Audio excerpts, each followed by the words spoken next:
Success doesn't come overnight, and it's not a result of luck. It's the product of focusing on yourself, your growth, and your daily actions. It's about staying disciplined, consistent, and committed to your goals, no matter what life throws your way. If you want to win, whether it's in your career, health, or personal life, you need to focus on one thing. In this video, we're going to explore how to do just that. We're diving deep into what it really means to focus on yourself, how to block out distractions, and how to push through tough moments that make you question whether it's worth it.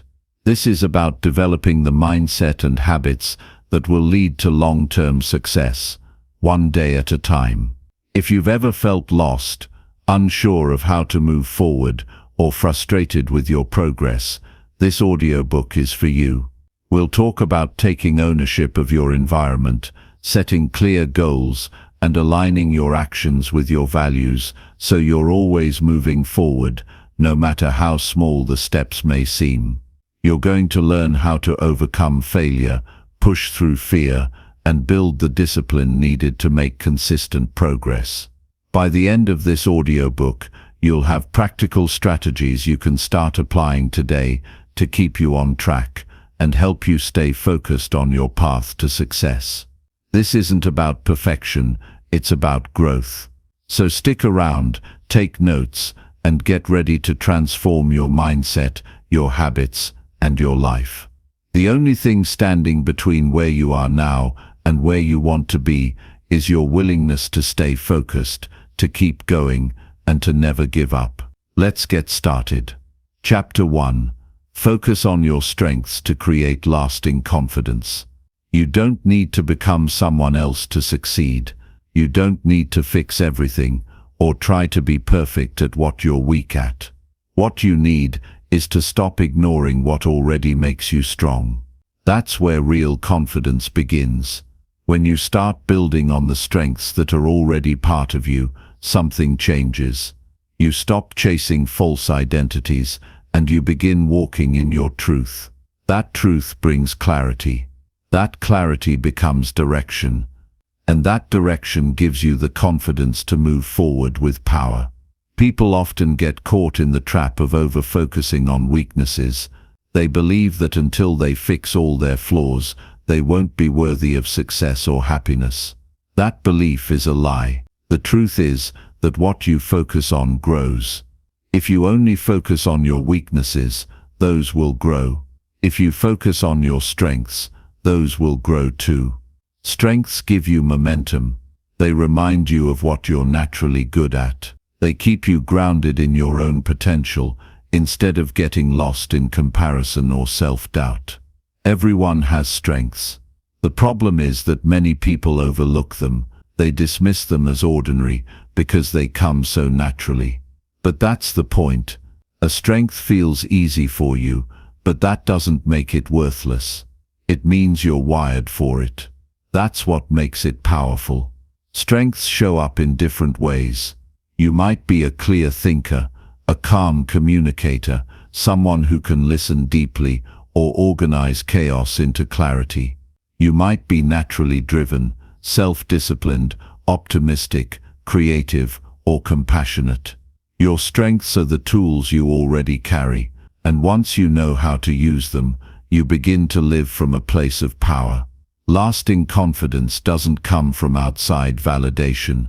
It comes from knowing you can rely on yourself.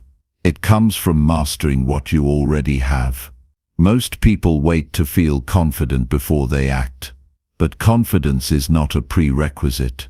It's a result. You don't wait for it, you build it. You build it by using your strengths and proving to yourself that you are capable. To focus on your strengths, start by identifying them. Think about the moments when you feel most alive. When time disappears because you're completely in the zone. When something feels almost effortless but incredibly meaningful. Think about the feedback you've received that made you think, that's just who I am. Write those moments down. Reflect on what you were doing, how you felt, what others noticed. That's where your natural strengths live. Next, ask people you trust to tell you what they think your strengths are. Not just the obvious skills, but the deeper qualities. You'll be surprised what others see in you. Sometimes it's easier for them to recognize what you've been overlooking. Take their words seriously. Not as flattery, but as a mirror. Use it to get a clearer picture of how you show up at your best. Once you've identified your strengths, build your days around them. Design your routines and goals to lean into what you're already good at. If you're naturally organized, take charge of planning your time. If you're a strong communicator, make speaking or writing part of your daily routine. If you're creative, give yourself space each day to create something, even in small doses. When you lead with your strengths, you create progress that feels aligned with who you are. That alignment fuels motivation, and motivation strengthens confidence. There's a common mistake people make when they find their strengths. They assume that just because it comes naturally, they don't need to work on it. That's not true. A strength is a seed. It still needs to be developed. You don't just have a strength, you grow it. You sharpen it. You use it consistently until it becomes mastery. Strength doesn't mean you're already perfect at it. It means you have a head start. Now it's up to you to take it further. If you want confidence that lasts, you must stop comparing yourself to people who are strong in different areas. Your strength is not their strengths, and that's okay. What you admire in others might not be what you're meant to embody. You don't need to be the loudest voice in the room if your strength is quiet presence. You don't need to be the fastest if your strength is endurance. Your path doesn't have to look like anyone else's. The more you focus on your own strengths, the less distracted you'll be by what others are doing. Confidence comes from clarity. Clarity comes from focus, and focus comes from eliminating distractions. One of the biggest distractions is comparison. When you compare, you stop focusing on your own path. You begin trying to copy someone else's journey. That always leads to frustration, because you can't win by being someone you're not. Your strengths are your edge. That's where your confidence lives. That's where your energy multiplies. To create lasting confidence, you also need to build evidence. Confidence is built on proof. When you consistently use your strengths, you begin collecting small wins. Those wins matter. They remind you that you're making progress. They prove to you that you can trust yourself. Keep a record of those wins. Write them down at the end of each day. Reflect on what you did well, what you handled with strengths, what you moved forward. Over time, this becomes your personal evidence bank. When self-doubt tries to creep in, revisit that evidence. Remind yourself of what you've already overcome and accomplished. Another key to building confidence through strengths is to put yourself in environments where your strengths are needed. Don't hide your gifts. Use them in service of others. Confidence grows when you stop holding back. When you allow yourself to be seen for who you are. If your strength is empathy, offer support to someone going through a hard time. If your strength is problem solving, help someone stuck in confusion. When your strengths help others, they grow stronger in you too.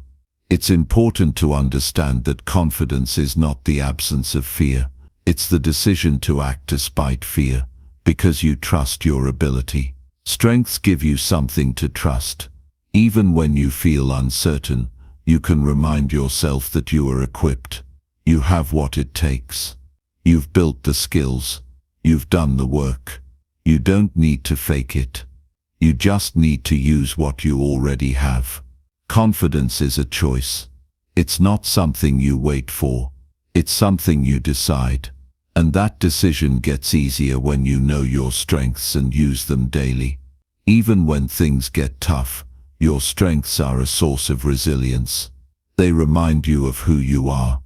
Even when circumstances are unstable, That identity is your foundation. When the outside world feels chaotic, you return to what's strong in you.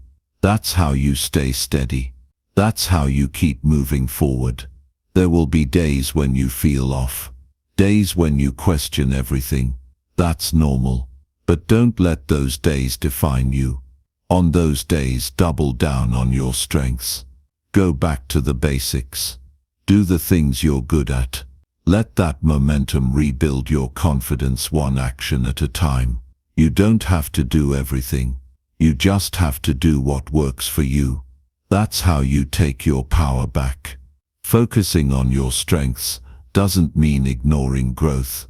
It means starting from a strong foundation. From there you can stretch into new areas with confidence. You grow best when you're already rooted in what you're naturally good at. Use that stability to explore new challenges, knowing you can come back to your strengths when needed. Confidence that lasts is not loud. It's not arrogant. It's steady, quiet, and real. It's the kind of confidence that says, I know who I am. I know what I'm good at. I may not be perfect, but I'm powerful where it matters. That kind of confidence cannot be shaken by failure or rejection, because it's built on truth. If you want to win in life, start focusing on what's right in you. Start owning the strengths that have always been there. Stop hiding. Stop downplaying. Stop waiting for permission. You already have what it takes. The only thing missing is your commitment to use it. The world doesn't need another copy. It needs you to be strong where you're strong. It needs you to bring your full self to the table. Every time you use your strengths, you give yourself and others permission to rise. That's how you create confidence. Not through pretending, but through owning what's already real in you. Today choose one strength. Use it fully. Use it intentionally. Use it to move forward. And tomorrow do it again. Over time your confidence will stop being something you reach for. It will become who you are. That's how you win. One strength at a time. One action at a time. One day at a time. That's how you build a life that reflects your power. Not through force, but through focused, disciplined use of your strengths. This is your foundation. This is where your confidence lives. Keep building. Keep rising.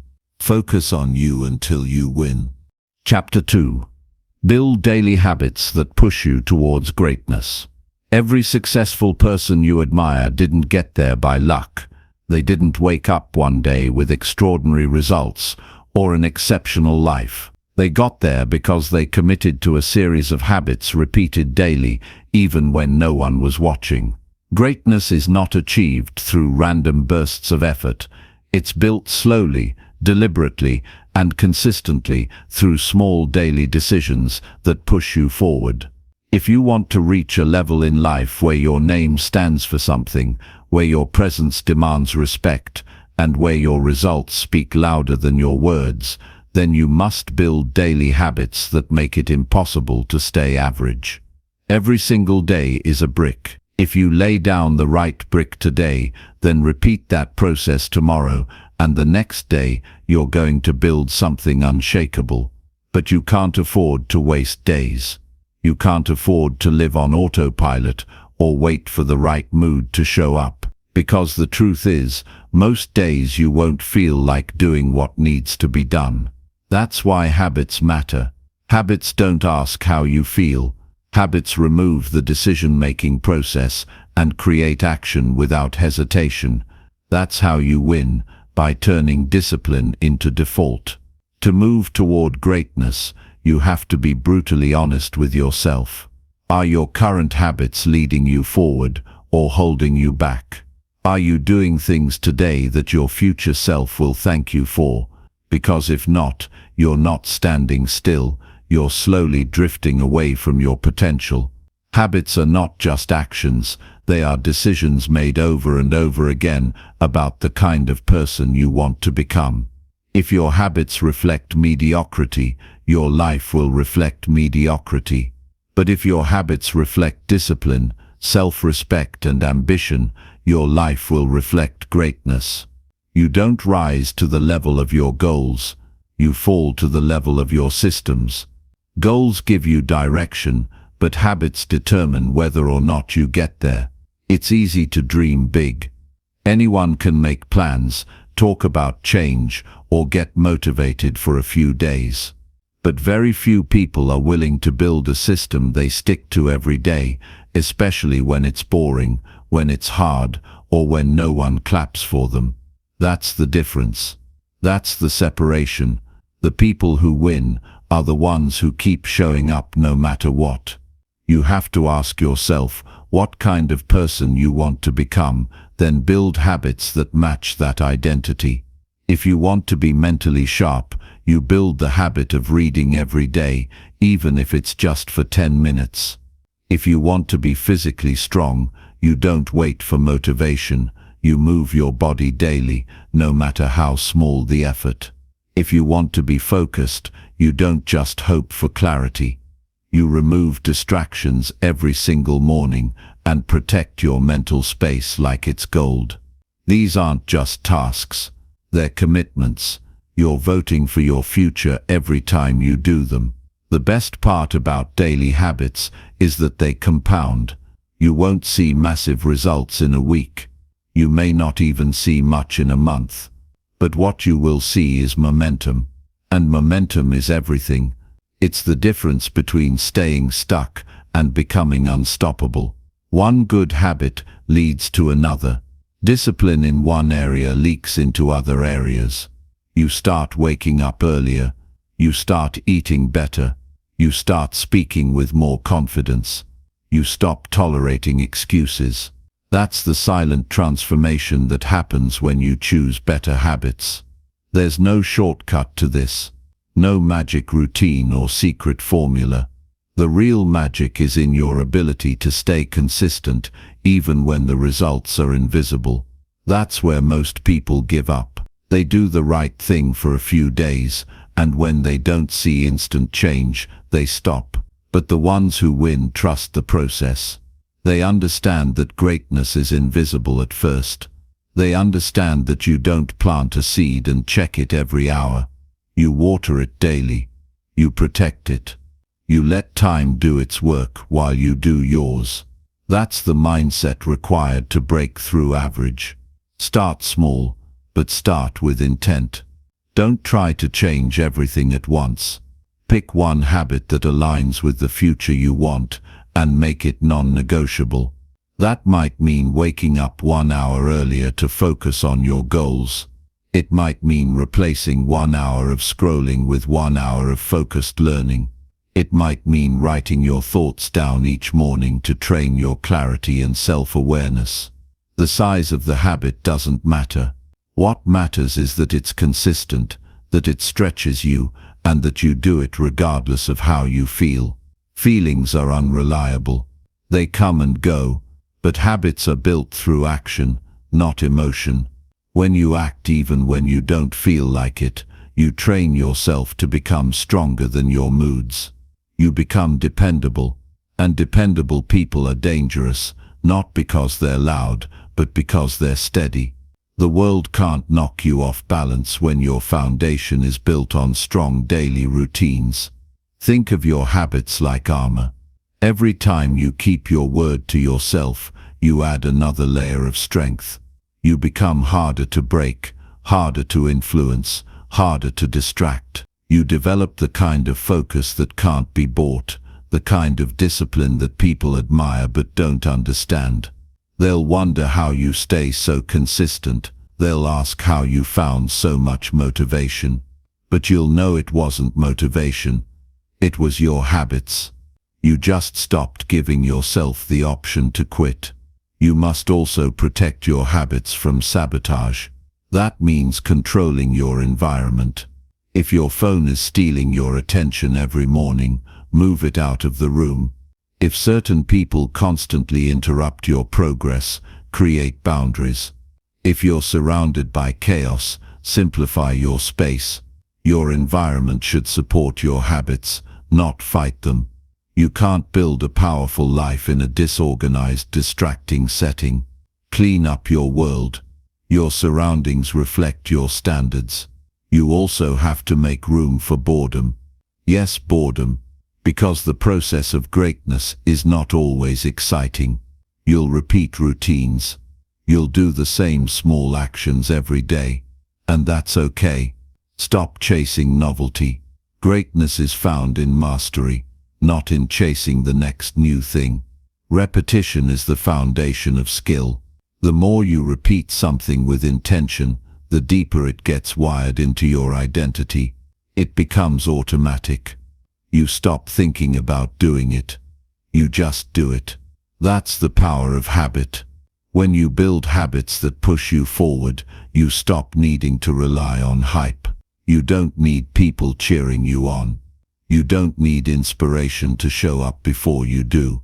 You become self-powered. Your daily actions speak louder than your ambition. That's when things begin to shift. People start to notice. Results begin to appear. But more importantly, you feel something inside you change. You feel proud. And that pride isn't fake. It's real because you earned it. That's what most people are missing. They want confidence without work. They want success without sacrifice. But you can't cheat your way to a strong identity. You have to earn it. Day by day. Habit by habit. The results might come later. But the growth begins now. Every day you show up and do the work, you become more of the person you're meant to be. So ask yourself, what do I do every single day? Not once in a while. Not when I feel good. But daily. Because that's your direction. That's your trajectory. And if your habits don't reflect the future you want, then today is the day to change them. Not tomorrow. Not next week. Today. Start with one small habit. Make it solid. Build around it. Let it become part of your foundation. Then add another. Stack your habits like bricks. Over time, you'll build a fortress that nothing can shake. And when challenges come, and they will, you'll be ready. Not because life got easier, but because you got stronger. Because your habits made you unbreakable. Because you trained yourself to keep moving no matter what. That's the difference between people who live on purpose and those who drift. Purposeful people don't wait. They build. They rise early.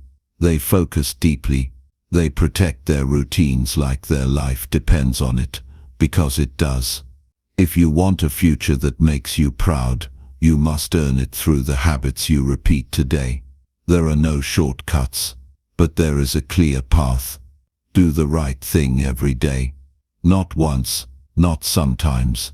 Every day. Wake up with discipline. Move with intention. End the day with pride. That's the formula. That's how you build a life so strong, you don't have to chase greatness anymore. You become it.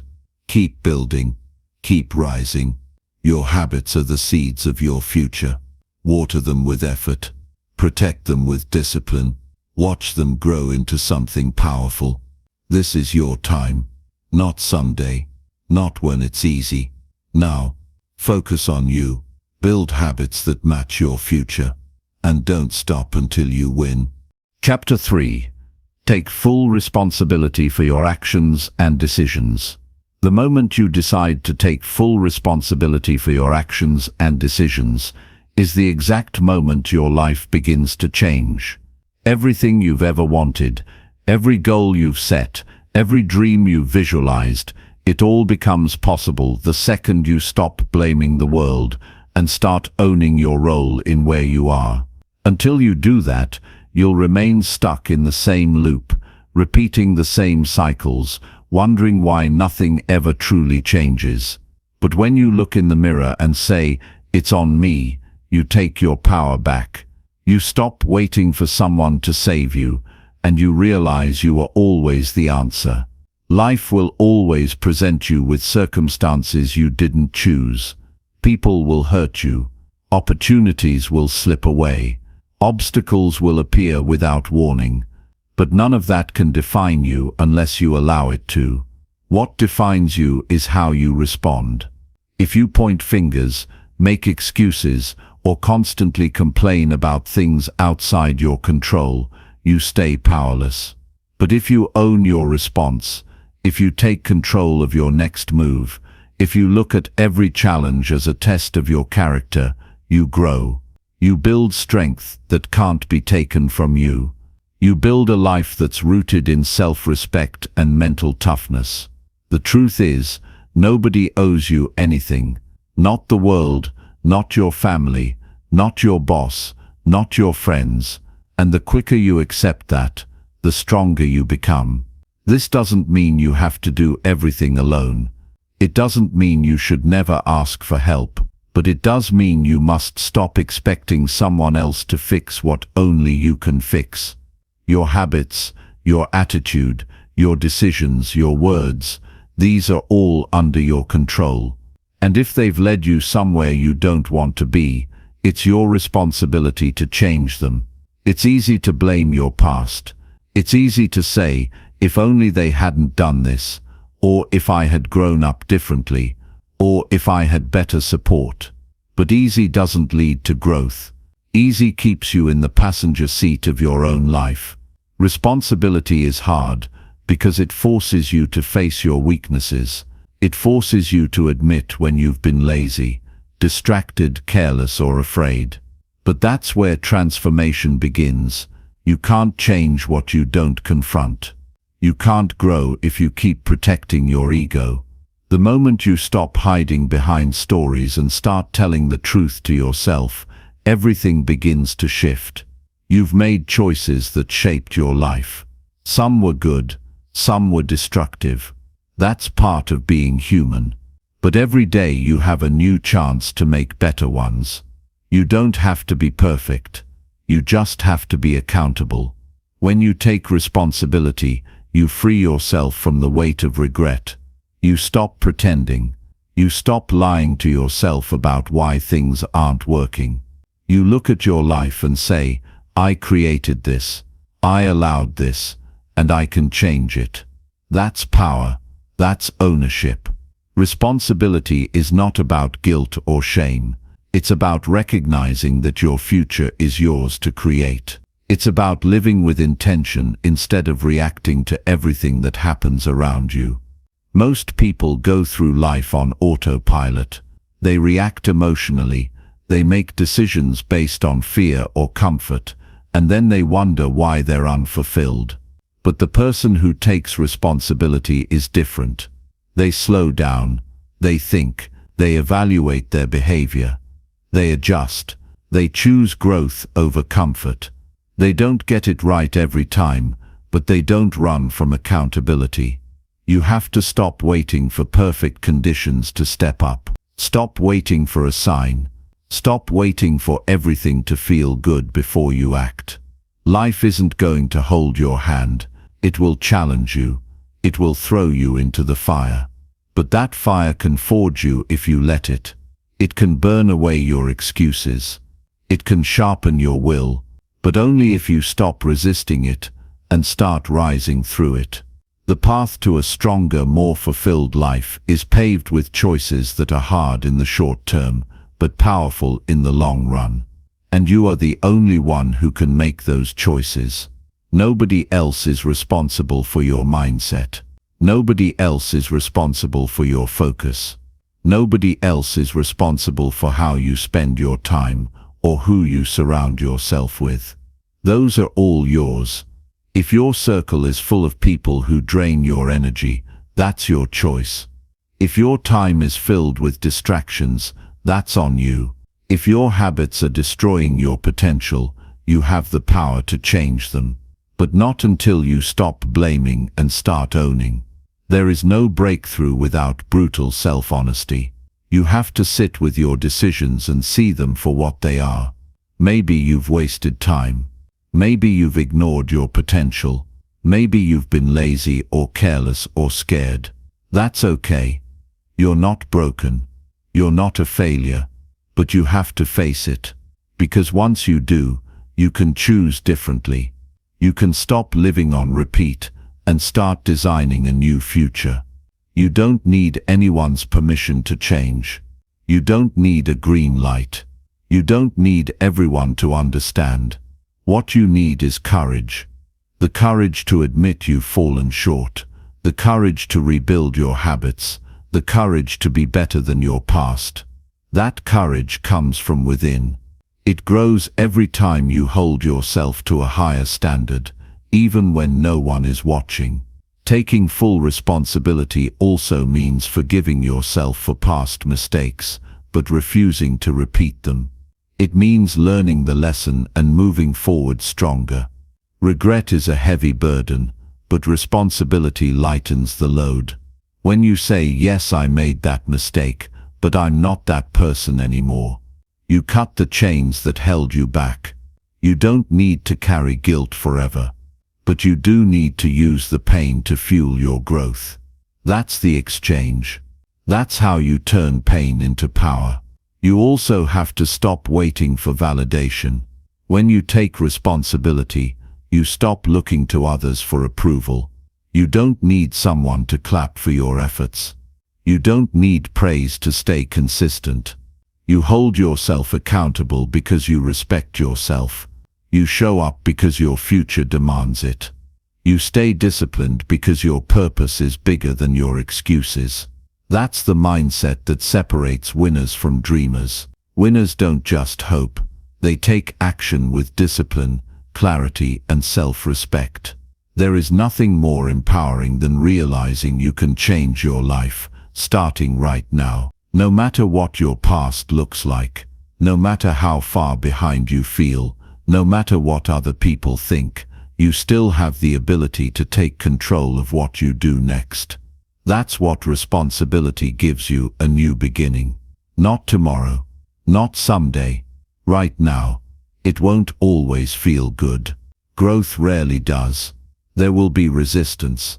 There will be moments where you're tempted to go back to your old ways, to your comfort zone, to your easy habits. But you have to fight that urge. Every time you choose responsibility over excuses, you strengthen your character. You build grit. You train yourself to do what's right, not what's easy. And over time that becomes who you are. Stop explaining your failures. Start transforming them. Stop defending your bad habits. Start replacing them. Stop waiting for change. Start being the change. This is your life. No one else is coming to save it. No one else is responsible for how it unfolds. That responsibility belongs to you. And that's not a burden. It's a gift. It means you're in control. It means your past doesn't define you. Your actions do. So move with purpose. Own every step. If you fall short, take the lesson. If you succeed, stay humble. Either way, keep moving forward. You're not here to be perfect. You're here to grow. You're here to build a life that reflects your potential. That starts by taking full responsibility for everything you do, everything you say, and every decision you make from this point forward. This is the foundation of every breakthrough you'll ever experience. This is how you become unstoppable. Not because the path gets easier, but because you get stronger. Because you stop blaming and start building. Because you stop waiting and start acting. Because you stop hiding and start owning your truth. No more excuses. No more delays. No more lies you tell yourself to feel safe.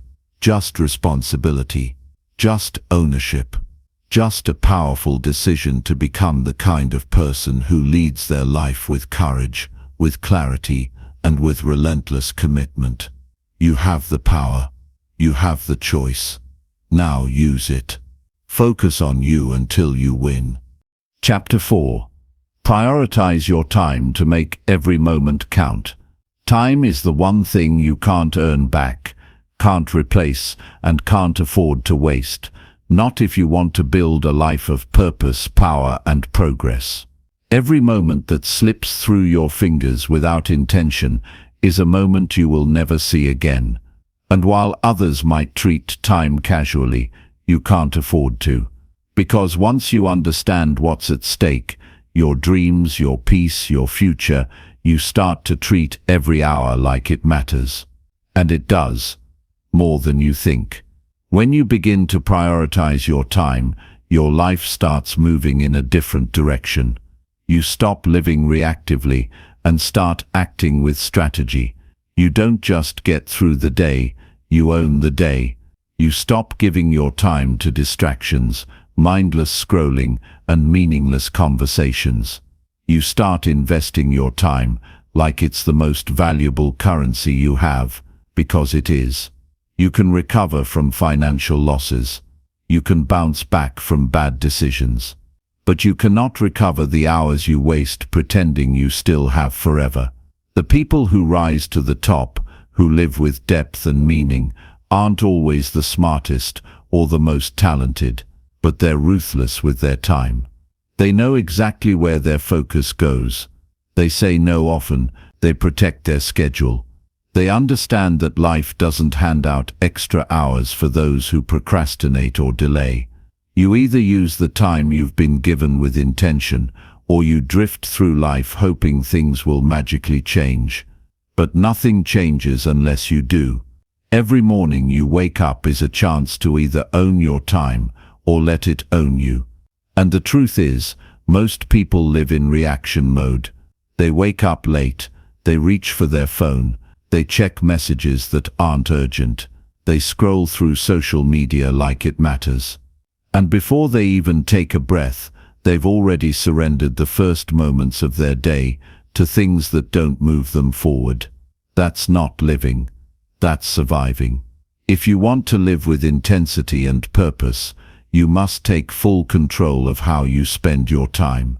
Time management isn't about squeezing more into your day, it's about making space for what matters. It's not about being busy, it's about being effective. Some people work all day and get nothing important done.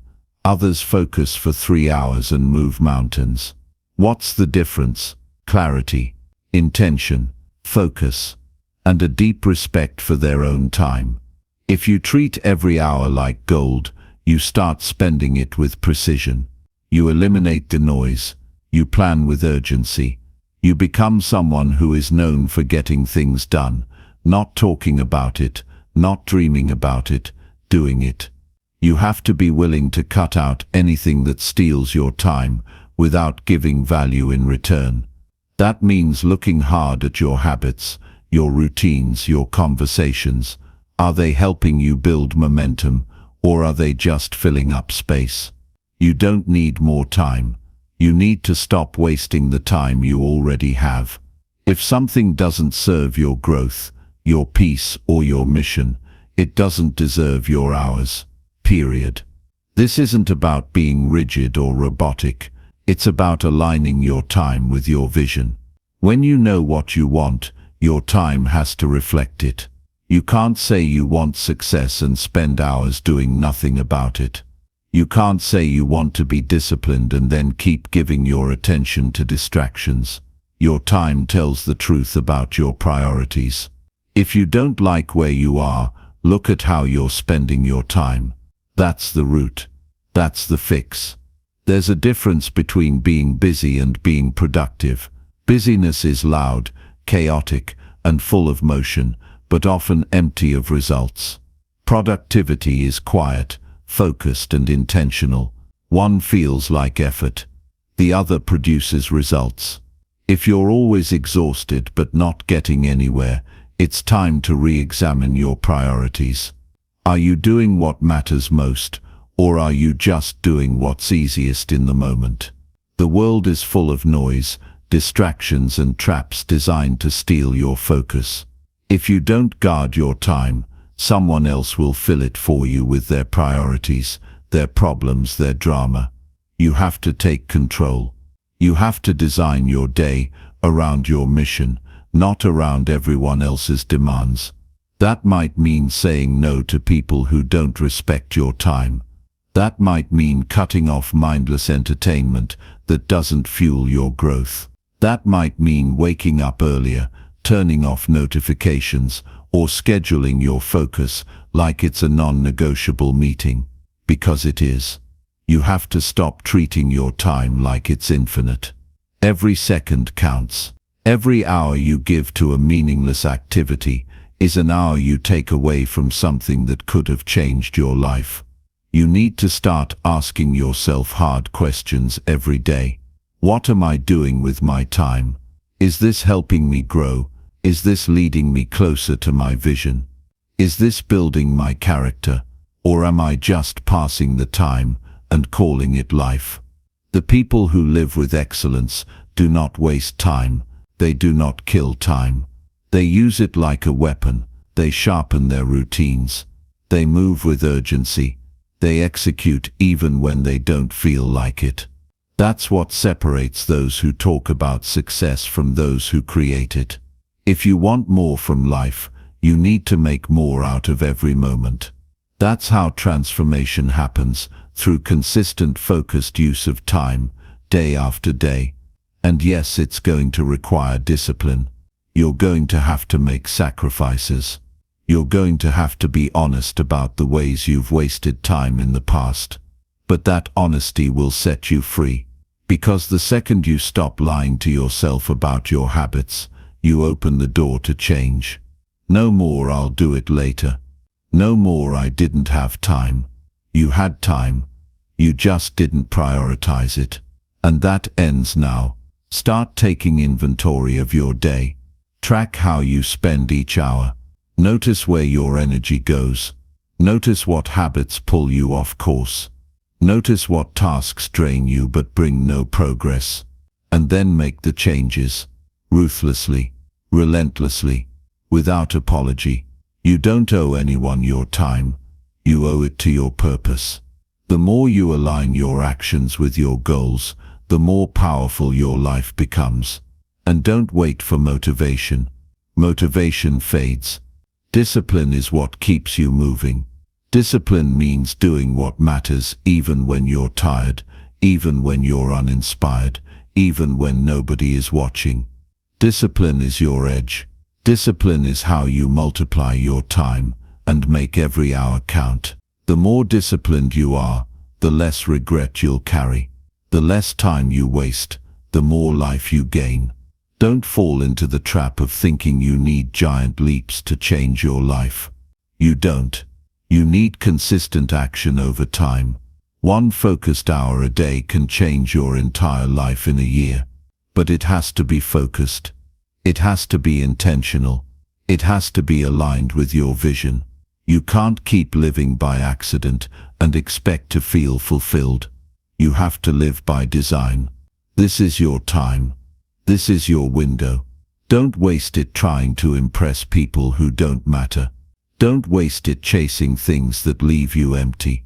Don't waste it stuck in patterns that don't reflect your potential. Use your time to build something you can be proud of. Use your time to sharpen your mind, strengthen your body, build your legacy. You're not just passing through this life.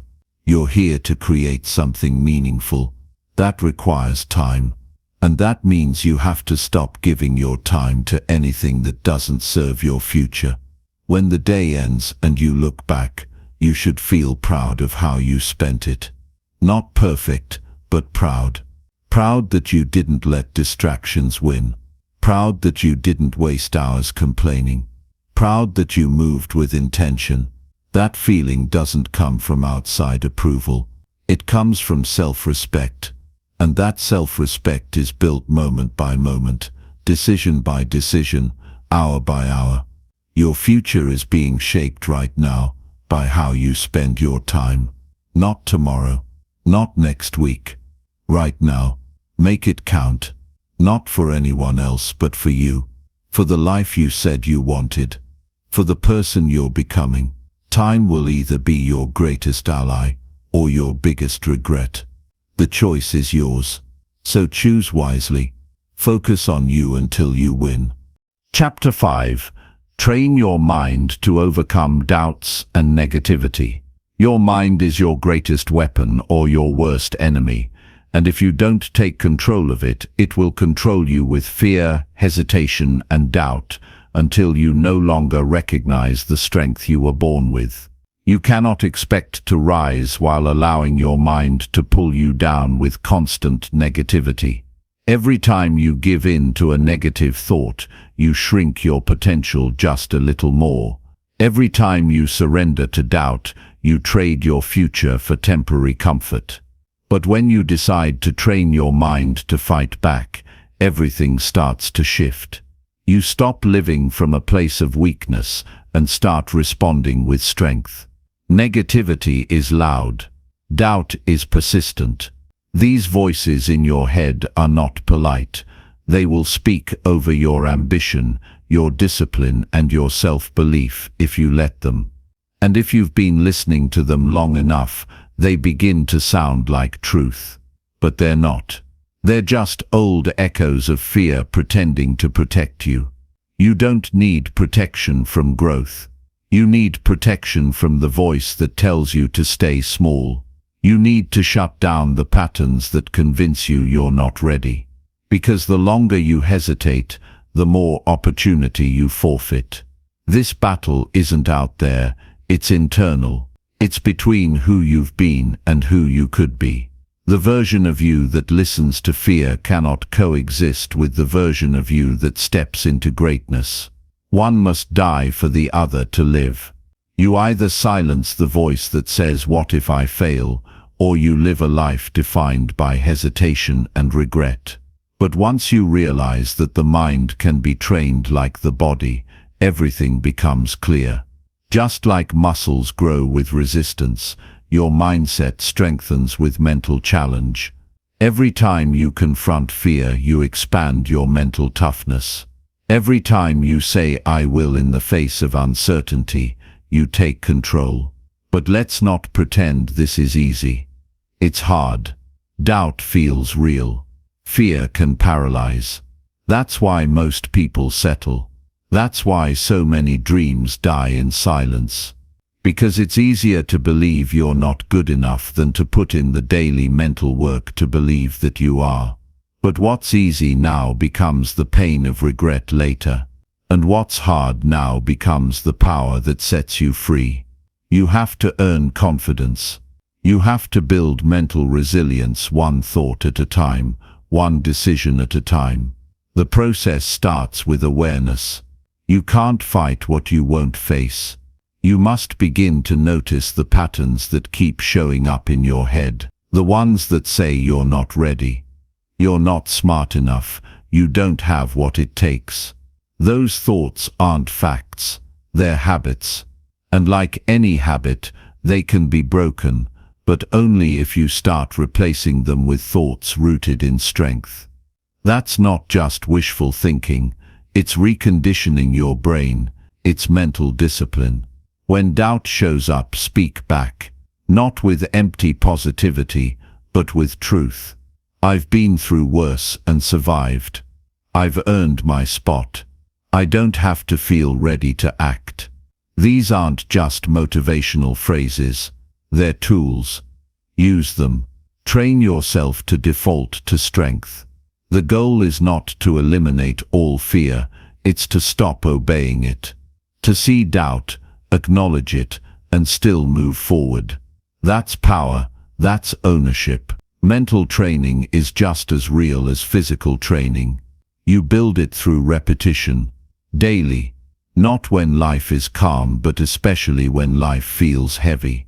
If you only try to be mentally strong when things are easy, you'll fall apart the second life throws you a challenge.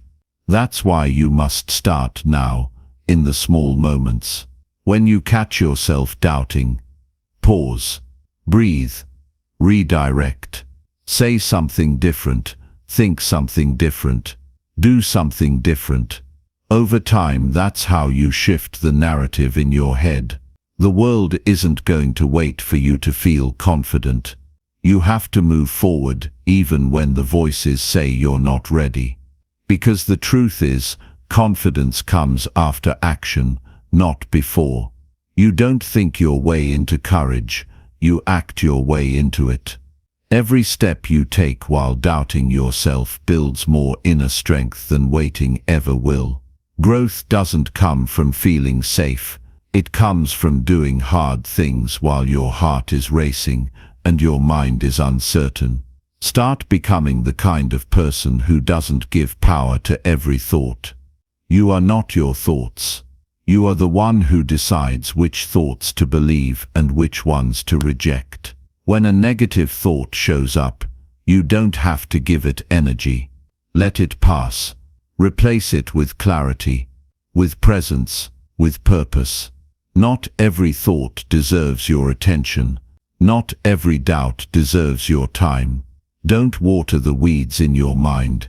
You've got to develop a level of mental grit that doesn't rely on good circumstances to function. When life gets chaotic, when things don't go as planned, when the outcomes aren't immediate, you keep showing up. That's mental toughness. That's the kind of mindset that wins. Because in the real world, success isn't given to the most talented, it's earned by the most resilient. The ones who show up when it's hard. The ones who stay focused when their emotions scream otherwise. Your mind will test you every single day. It will try to convince you to shrink. It will feed you doubt, delay, and distraction. But if you've trained your mind with consistency, it won't matter what shows up. You'll be ready. You'll know how to navigate it. You'll stop reacting emotionally and start responding with purpose. You'll catch your thoughts before they spiral. You'll have the tools to reset, reframe, and refocus. That's what real mental strength looks like. You can't wait for someone to come fix your thinking.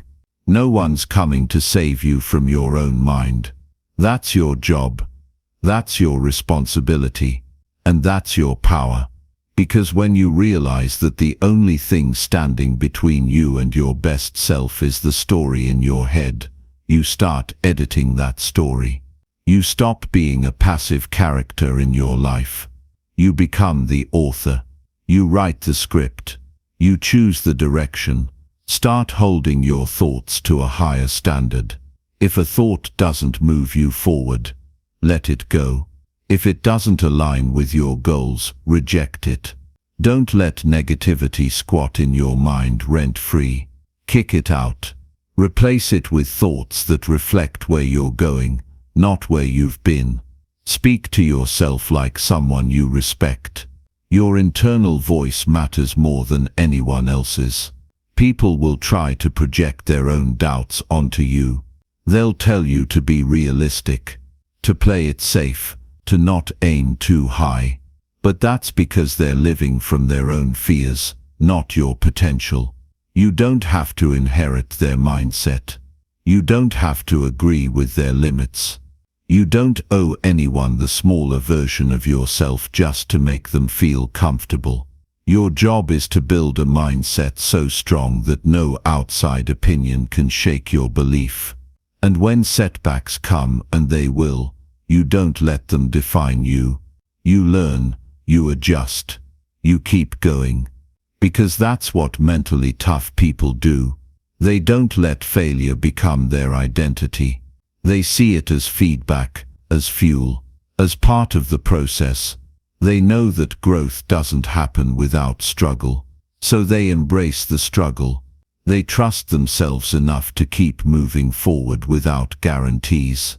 This isn't just about feeling better, it's about becoming unstoppable. When you train your mind to reject doubt and ignore negativity, you free yourself to chase your goals at full speed. You stop waiting for permission. You stop living in fear of failure. You start showing up for yourself in a way that commands respect from others and, more importantly, from yourself. No more letting your mind bully you into inaction.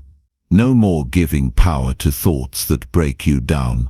From this day forward, you commit to mental discipline. You commit to building a mindset that doesn't just survive but thrives. You rise above negativity, not by pretending it doesn't exist, but by becoming too focused to be distracted by it, too grounded to be shaken by it, too driven to be stopped by it. You've got everything it takes to become mentally unbreakable, but you have to earn it. With effort, with consistency, with honesty. This is the work. Training your mind every single day to stay clear, stay strong, and stay focused. That's how you win. That's how you rise. That's how you build a life so powerful. Doubt doesn't stand a chance. So go now. Focus on you. Train your mind. And don't stop until you become who you were born to be. Chapter 6. Develop resilience by embracing challenges and setbacks. You were not born to live a life of comfort. You were born to conquer challenges and rise from setbacks. The path to greatness isn't paved with easy moments or smooth roads. It's forged in the fire of adversity. Life's true test isn't how you celebrate when things are going well. The real test is how you respond when things fall apart, when the weight of failure feels heavier than you ever imagined, and when everything you've worked for seems to be slipping away. That's when resilience is built. Resilience isn't something you're born with, it's something you create. It's not a trait you inherit from your parents, and it's not a skill that some people just naturally possess. It's a decision you make in the face of difficulty, a choice to stand up every time you're knocked down. When life pushes against you, it's your choice whether to resist or to let the pressure shape you into someone who is stronger, smarter, and better prepared for whatever is next. The world will try to break you down, and it will succeed if you let it. Setbacks are a part of life. They're inevitable. But here's the truth. Every setback is an opportunity to build resilience.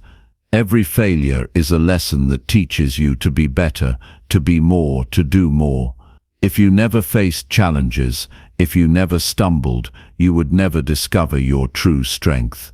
You would never reach your potential. It's the hard times that show you who you truly are. It's in the struggle that you find the power to rise higher than you ever thought possible. When challenges hit, the first thing you must understand is that they aren't personal. Life doesn't happen to you, it happens for you. Every obstacle is part of a bigger plan, one that's designed to make you stronger, sharper, and more focused. The struggle you face today is shaping you into the person you're becoming tomorrow. Without these challenges, there's no growth. Without setbacks, there's no progress. So how do you develop resilience? The first step is embracing the challenge, not running from it. Too many people waste their energy wishing things were easier. They complain about the unfairness of life or blame others for their struggles. But the truth is, the only person you need to focus on is yourself. You need to stop looking for excuses and start looking for solutions. You need to shift your mindset from "why is this happening to me?" to "what can I learn from this?" When you face adversity, it's easy to feel like you're being punished. You might ask yourself, "Why me?" But instead of asking that question, start asking, "What can I gain from this?"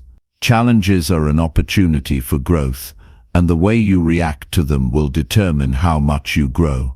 Embrace the struggle. Embrace the discomfort.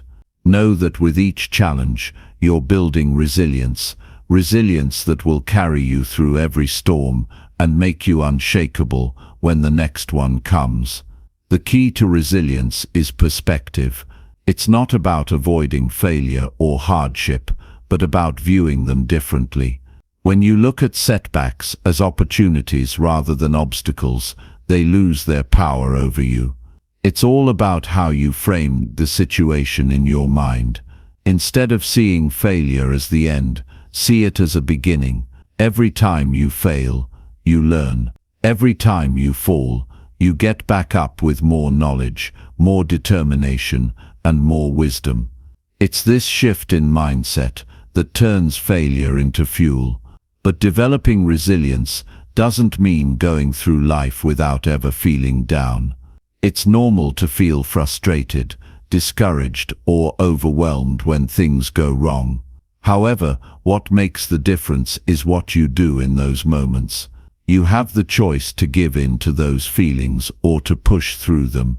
Resilience is about standing up when it feels like everything is against you, pushing forward when you want to quit, and continuing to move toward your goals, no matter how tough things get.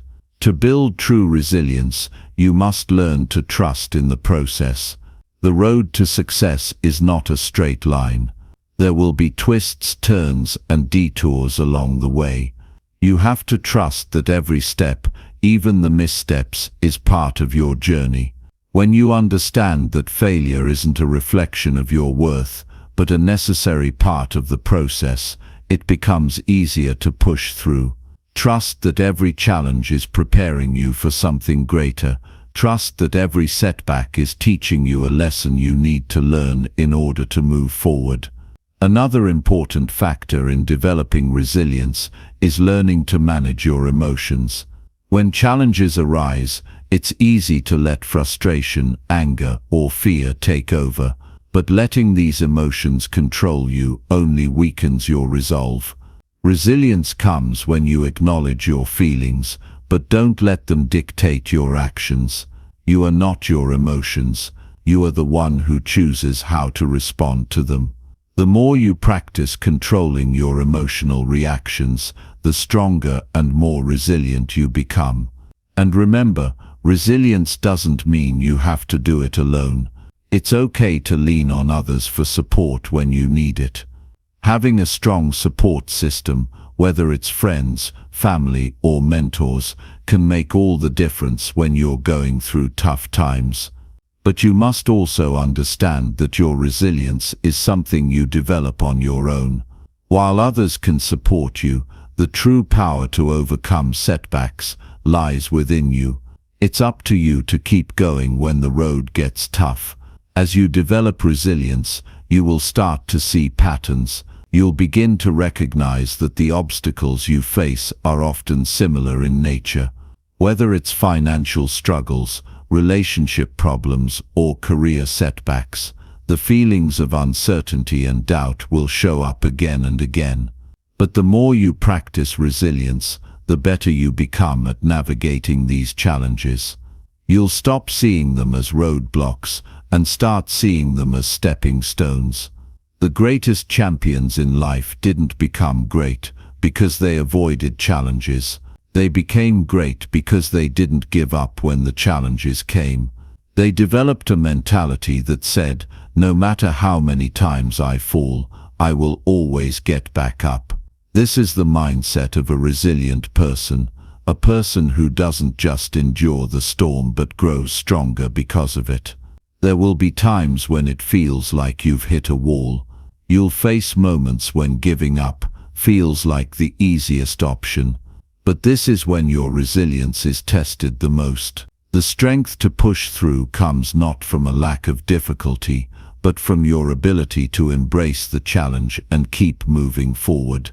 In those moments, remind yourself that resilience is not about avoiding pain. It's about using that pain to fuel your progress. So embrace the challenges ahead. Understand that setbacks are not the end of your story. They're the beginning of a new chapter. Every struggle is an opportunity for growth, and every failure is a lesson that will shape you into a stronger, more capable person. Keep pushing forward. Develop the resilience to face whatever life throws your way, knowing that the pain you experience today is the strength you will carry with you tomorrow. As you embrace the challenges that come your way, remember that your journey is yours to control. You have the power to shape your future, not by avoiding the tough times, but by learning to face them head-on with determination and strength. Don't fear the setbacks, welcome them, for they are the stepping stones to your greatness. Chapter 7. Commit to consistent progress, even when it feels hard. The moment you commit to consistent progress, you unlock the true power of your potential. Success doesn't come overnight, and it's certainly not about having perfect days. It's about showing up and doing the work, even when it feels hard, even when you're tired, even when every part of you screams to stop. The truth is, progress is made in those moments when you push through, when everything feels like it's falling apart. That's where growth lives. People often romanticize success. They look at others who have achieved greatness and think it was easy for them. They see the end result, but they don't see the sweat, the struggle, and the countless moments of doubt that went into getting there. Success is not a single leap. It's a series of small steps, taken consistently, even when you don't feel like it. It's about committing to the process and trusting that, as long as you keep moving forward, you will get to where you want to be. Consistency is not just a good habit. It's the habit that separates those who succeed from those who quit. It's the quiet force that propels you even when motivation fades and the challenges seem insurmountable. Motivation is fleeting. It's the daily discipline, the consistent action that builds momentum and eventually creates results. In fact, the most successful people aren't necessarily the ones who have the most talent or the best resources. They're the ones who consistently show up. They've mastered the art of staying in the game, even when the game feels rigged against them. Committing to consistent progress doesn't mean you'll always be at your best. Some days will feel like you're running on empty, and the path forward will feel unclear. But it's precisely on those days that your commitment is tested. It's when it feels hardest that you must push through. The key is not to let the hard days derail your progress. The key is to acknowledge that progress isn't linear. It has its ups and downs, but as long as you keep going, you'll get closer to your goals. Here's the thing: when you're committed to consistent progress, you make the conscious decision to keep moving forward, regardless of how small the steps may be. You stop measuring your progress against perfection and start measuring it against growth. The biggest mistake most people make is expecting quick results. They think if they don't see big changes in the first few days or weeks, it's not working. But change takes time. Growth doesn't happen overnight. It happens piece by piece, day by day, step by step. The key is to trust the process, even when the progress feels invisible. You're going to have days where you question everything. There will be moments when it feels like nothing is changing, no matter how hard you work. But this is when the real test comes. Will you quit, or will you keep going? Those who succeed are the ones who push through the doubt, the frustration, and the temptation to give up. They're the ones who keep going, not because they have some magical power, but because they understand that success is built on consistent, even when imperfect, action. Every small effort counts. Think of it like adding a small drop of water to a bucket every day. One drop doesn't seem like much, but over time, those drops accumulate, and eventually the bucket is full. The same is true of progress. Every effort you make, no matter how small, adds up. Every day you show up, even when it's difficult, moves you one step closer to your goal. And while you might not see the results immediately, the work you put in now will eventually pay off in ways you can't predict. People often stop just before the breakthrough happens. They give up when they're so close to something incredible. Don't be that person. When things get tough, that's when you're closest to the results you want. So instead of turning back, commit even harder. Push through. When you feel the resistance the most, that's when you know you're growing, when you're building something that will last. Consistency also means learning to embrace the hard days. It means accepting that life isn't always going to be easy, and that's okay. The discomfort you feel in those moments is often the growth you need to reach your next level. Think about the most successful people in history. Did they avoid challenges? Did they turn away from the hard work? Absolutely not. They understood that difficulty is part of the journey. It's a necessary part of the process. If you want to achieve greatness, you must be willing to take on the challenges that come your way. You must be willing to face them head on, not because it's easy, but because it's what will make you stronger. There will be moments when the world around you tries to convince you to slow down, to take it easy, to stop pushing so hard. But those are the moments you must resist. It's easy to do what feels comfortable. It's harder to keep going when it's tough. But it's the harder path that leads to the rewards. If you want to see results, if you want to see real change, you must stay committed to progress, even when it feels like nothing is happening. The key to overcoming resistance is simply to keep going. It sounds so simple, but it's the truth. The more you push through, the easier it gets. The first few steps are always the hardest, but once you build momentum, progress becomes inevitable. The journey gets easier because you've already made the decision to push through. You've already committed to showing up, and that's the hardest part. When you commit to consistent progress, you stop seeing setbacks as failures. Instead, you start seeing them as necessary detours on the path to success. Every obstacle you face is an opportunity to learn, to grow, and to become better. Success is not about avoiding difficulties, it's about learning to handle them, overcoming them, and using them to your advantage.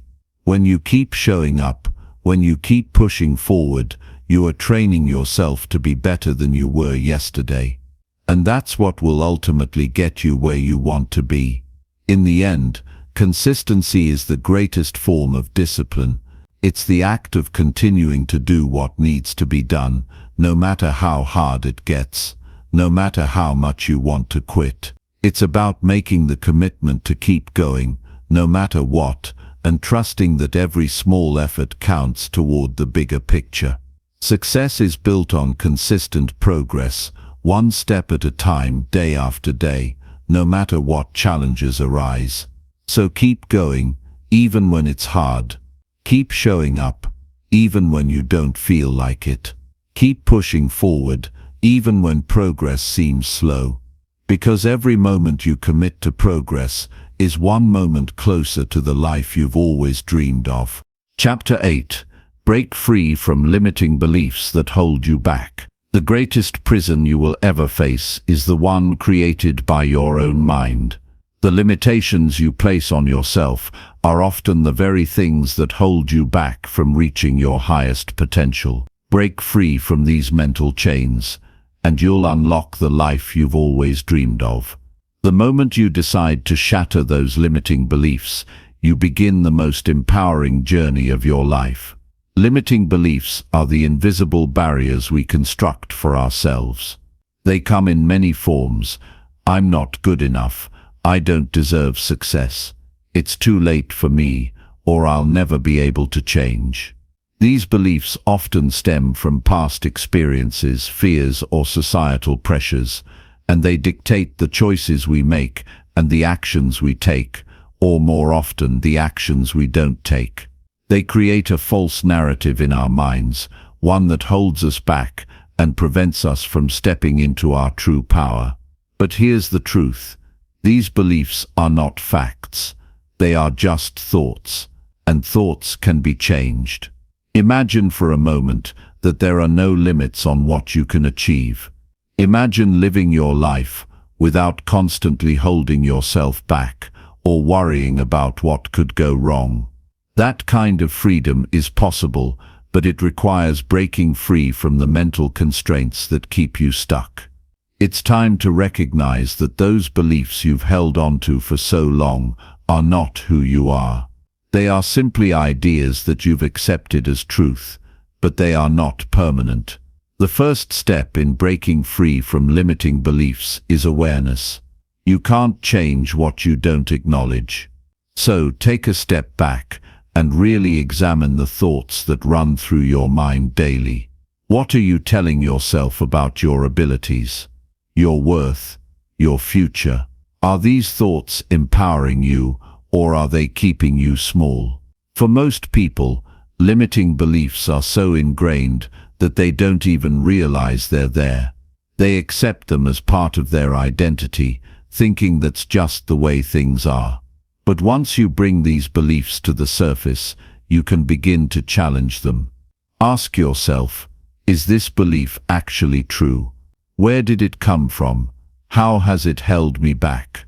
More importantly, what would my life look like if I didn't believe this anymore? This process requires brutal honesty with yourself, because the truth is often hidden beneath layers of comfort, fear, and old conditioning. But once you confront those beliefs, you can begin the work of dismantling them piece by piece. It's crucial to understand that limiting beliefs are not always based on reality. They are often formed through childhood experiences, societal expectations, or personal failures. For example, if you were told as a child that you weren't good enough, you may internalize that message and carry it with you throughout your life. It becomes a lens through which you view the world, and it shapes your actions, your relationships, and your decisions. But just because you've held that belief for years doesn't make it true. It's just a story you've told yourself over and over again. And the beautiful thing is, you have the power to rewrite that story at any moment. One of the most powerful ways to break free from limiting beliefs is to replace them with empowering ones. For every negative thought, there is a positive and constructive one that can take its place. If you find yourself thinking, "I'll never be able to do this," replace it with, "I am capable of learning and growing through challenges." If you catch yourself thinking, "I don't deserve success," remind yourself, "I am worthy of everything I desire." Reprogramming your mind requires constant repetition, but over time, these new beliefs will begin to feel more natural. They will become your truth, and you will start to take action that aligns with this new mindset. Breaking free from limiting beliefs also requires taking risks and stepping out of your comfort zone. Growth happens when you stretch beyond what you thought was possible. It's easy to stay safe and stick with what's familiar, but that's exactly where your limiting beliefs thrive, because they keep you in a place where you don't challenge yourself. To truly break free, you need to push yourself to do things that scare you. You need to take action despite the fear, and in doing so, you'll start to prove to yourself that those beliefs were never true to begin with. Start small. Don't feel like you have to make massive changes overnight. Every step you take outside your comfort zone, no matter how small, is a victory. And with each victory, you'll begin to see that the limits you once believed were real are nothing but illusions. The more you challenge those beliefs, the more you build self-confidence and resilience. You prove to yourself that you are capable of far more than you ever imagined. Another essential part of breaking free from limiting beliefs is surrounding yourself with people who support and encourage you. Negative beliefs can be reinforced by negative environments. If you're constantly surrounded by people who share your limiting beliefs, it can be hard to break free.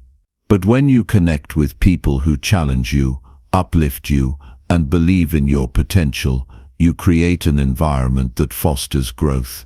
Their belief in you can help shift your own belief system, and their support can give you the courage to take bold action. Don't be afraid to distance yourself from those who doubt your abilities or who hold you back. Surround yourself with people who empower you to dream bigger, aim higher, and take risks. As you begin to break free from limiting beliefs, you will likely encounter moments of self-doubt. It's important to remember that these feelings are part of the process. It's normal to feel uncertain when you're stepping into new territory. But instead of letting doubt stop you, use it as fuel to keep moving forward. Every time you doubt yourself, remind yourself of your strengths and past achievements. Reflect on the times you've overcome obstacles before, and let those victories serve as proof that you are capable of achieving even more. Doubt is just another form of resistance, and the more you push through it, the stronger and more confident you'll become. Breaking free from limiting beliefs is not a one-time event. It's a lifelong process of growth, learning, and evolving. It's about constantly challenging yourself to think bigger, act bolder, and dream higher. It's about questioning the beliefs that no longer serve you and replacing them with ones that empower you to live the life you truly deserve. It's about understanding that you are the creator of your reality, and the beliefs you hold about yourself determine the outcomes you experience. When you start to let go of the beliefs that have held you back, you will begin to see the world in a new light. Opportunities that once seemed out of reach will now feel within your grasp. You will recognize your own power and potential in ways you never have before. You'll start making decisions that align with your true desires, and your actions will be driven by confidence and purpose. Your entire life will shift because you've broken free from the chains that once limited you. Now is the time to stop living in the shadows of your own doubts. Now is the time to release the beliefs that no longer serve you and embrace the limitless possibilities that await you. You have the power to change your life. You have the power to break free from the limiting beliefs that have held you back for so long. And once you do, nothing can stop you. Chapter 9. Speak with confidence to influence and inspire others. When you speak with confidence, you unlock the power to influence the world around you. It's not just about the words you say. It's the energy you bring, the belief you carry in every syllable, and the way you hold yourself when the world is listening. Your voice, when filled with conviction, has the ability to move mountains, to ignite change, and to inspire those around you to take action. The truth is, your words hold more power than you realize. But to wield that power, you must learn to speak with unwavering confidence. Many of us hesitate when we speak, doubting our own abilities or fearing how others will perceive us. We hold back, unsure of the impact we'll make. Yet, in every moment that you allow that doubt to take over, you are robbing yourself of an opportunity to shape the world in your image. Confidence in speech doesn't come from having all the answers or being the loudest in the room.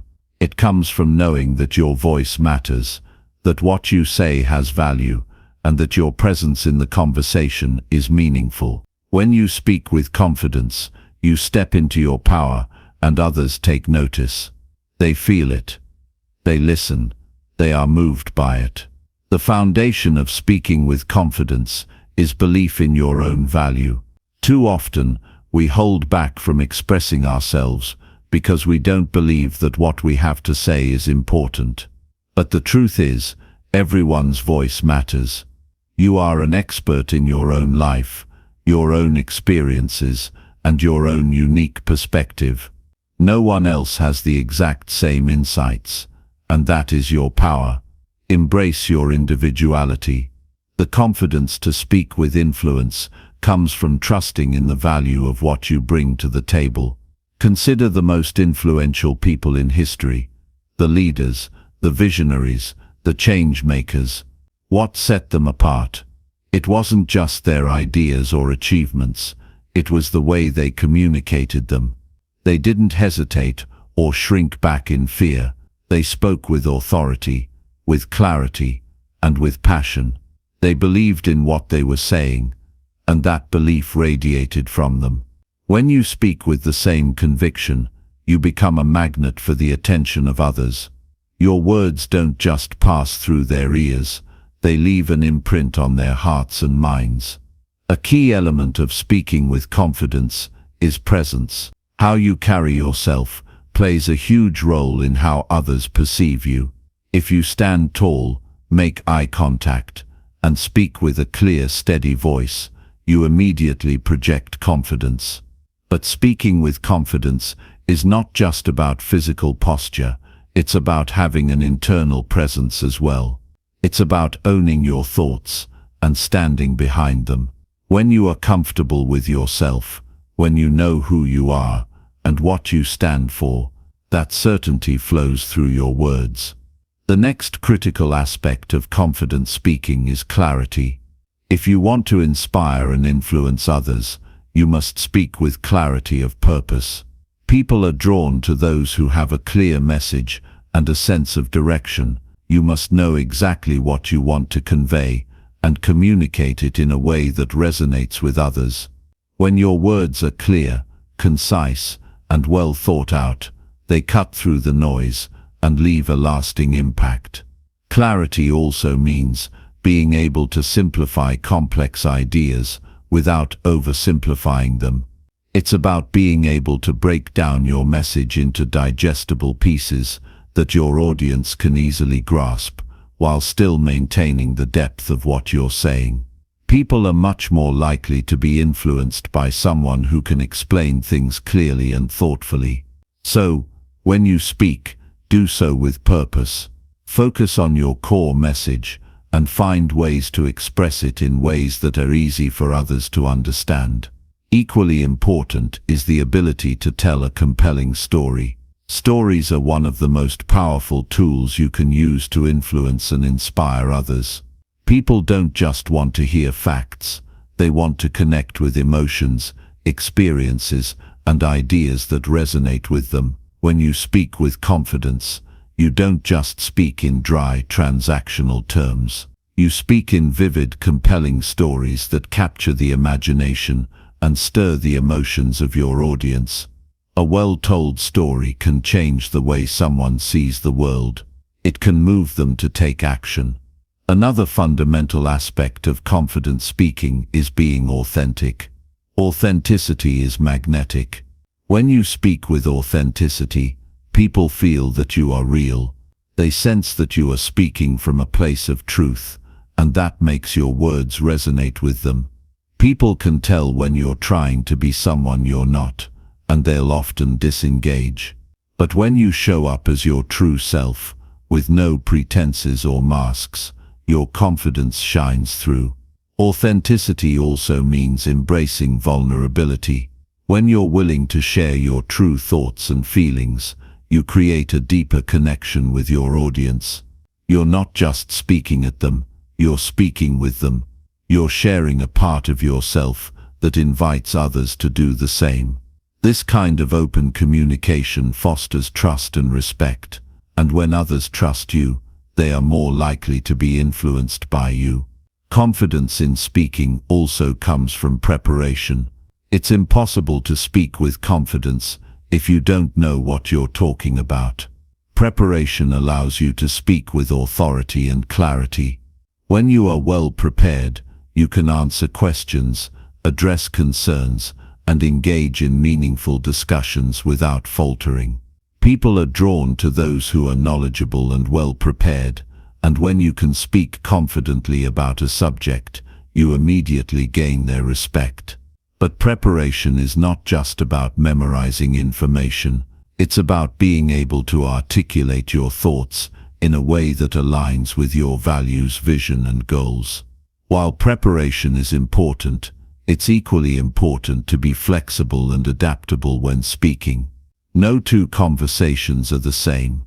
You may be addressing a large audience or engaging in a one-on-one conversation.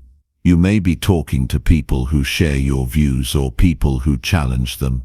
Being able to adjust your approach based on your audience is a key component of confident speaking. The most effective speakers know how to read the room and adapt their message to meet the needs of their listeners. To influence and inspire others, you must also be a good listener. Listening actively and attentively is just as important as speaking. When you listen, you show respect for others' perspectives, and this builds rapport and trust.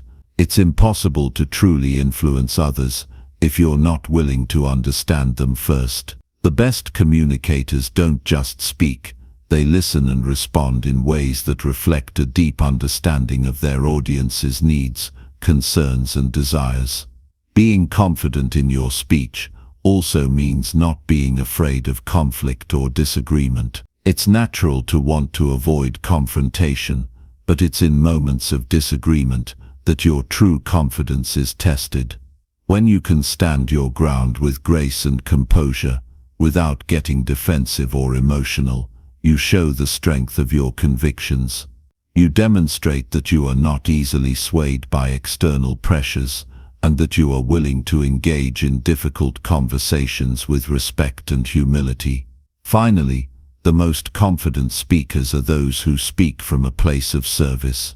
When you speak to inspire, to help others, and to make a positive impact, your words carry an energy that is magnetic.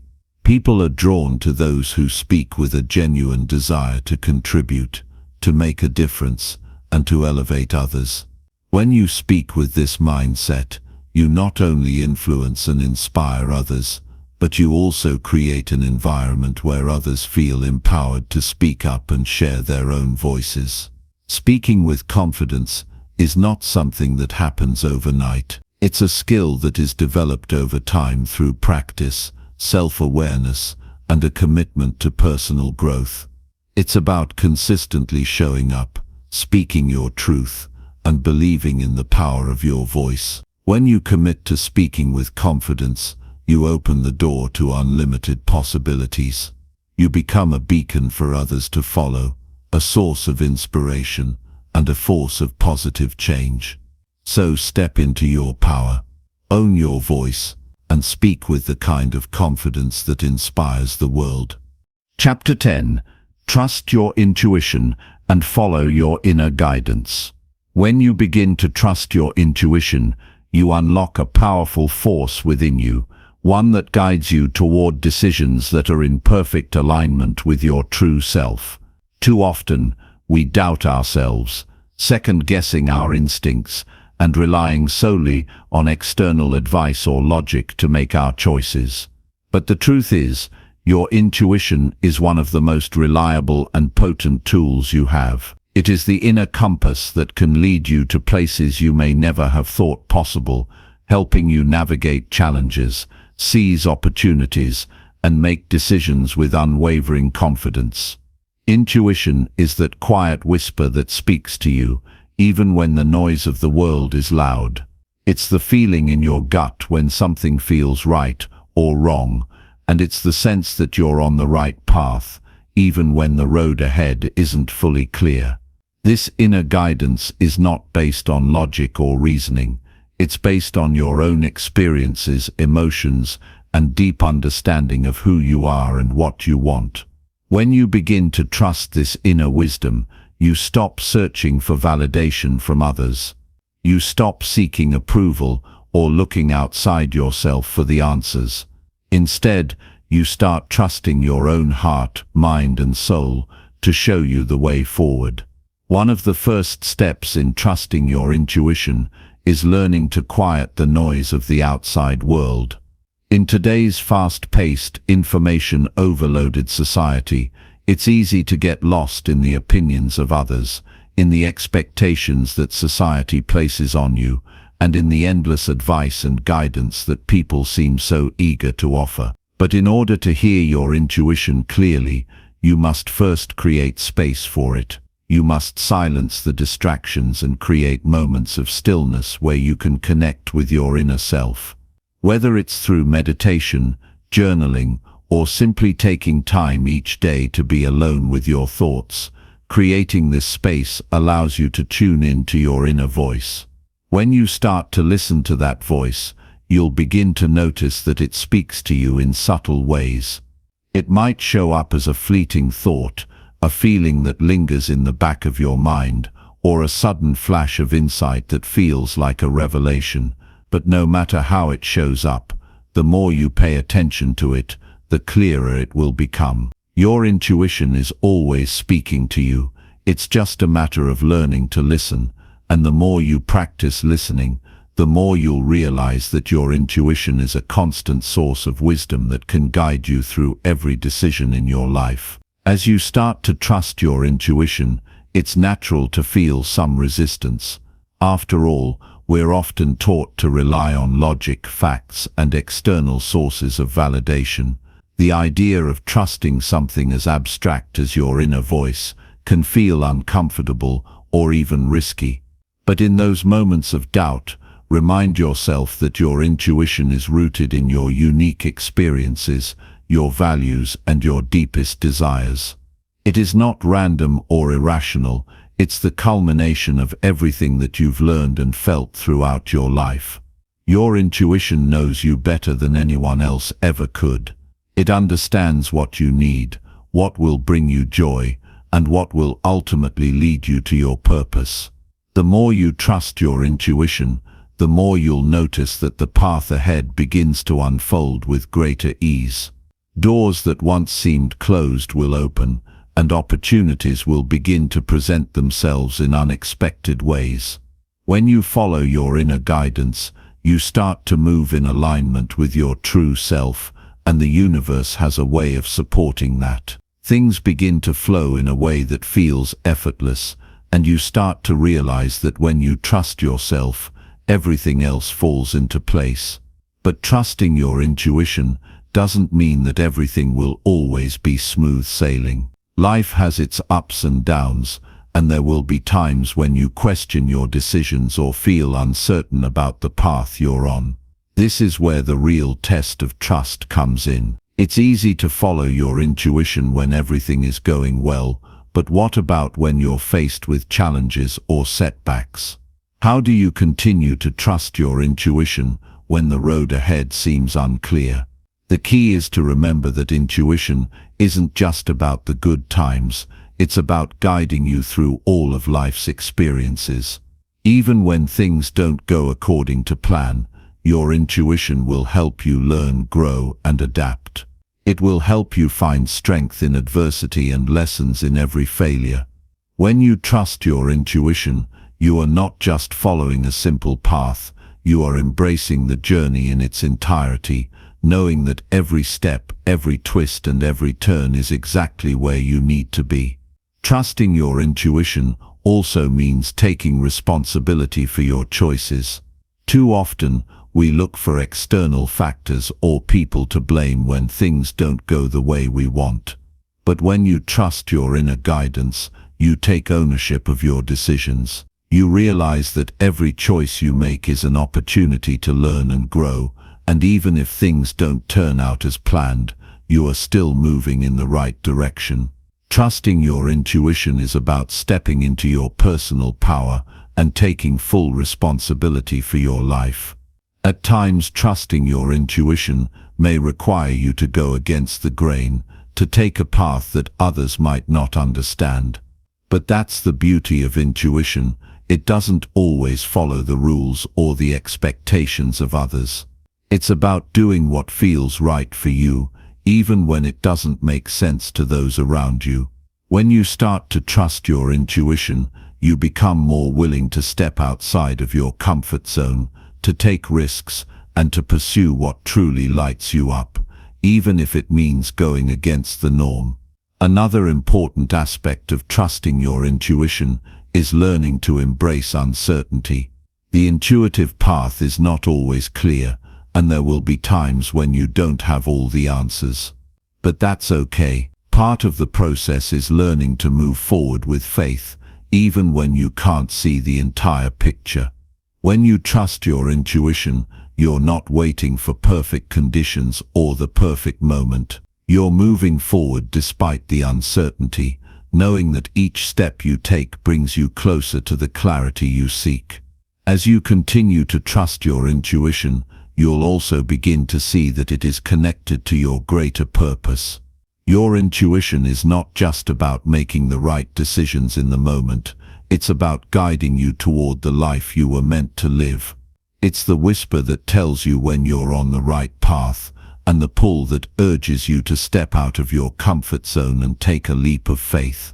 When you trust your intuition, you begin to live with a sense of purpose, knowing that you are aligned with something greater than yourself. And when you live in alignment with your intuition, you become a magnet for the opportunities, people, and experiences that will help you fulfill your purpose. You start to attract the right things into your life, and everything begins to fall into place in ways you never expected.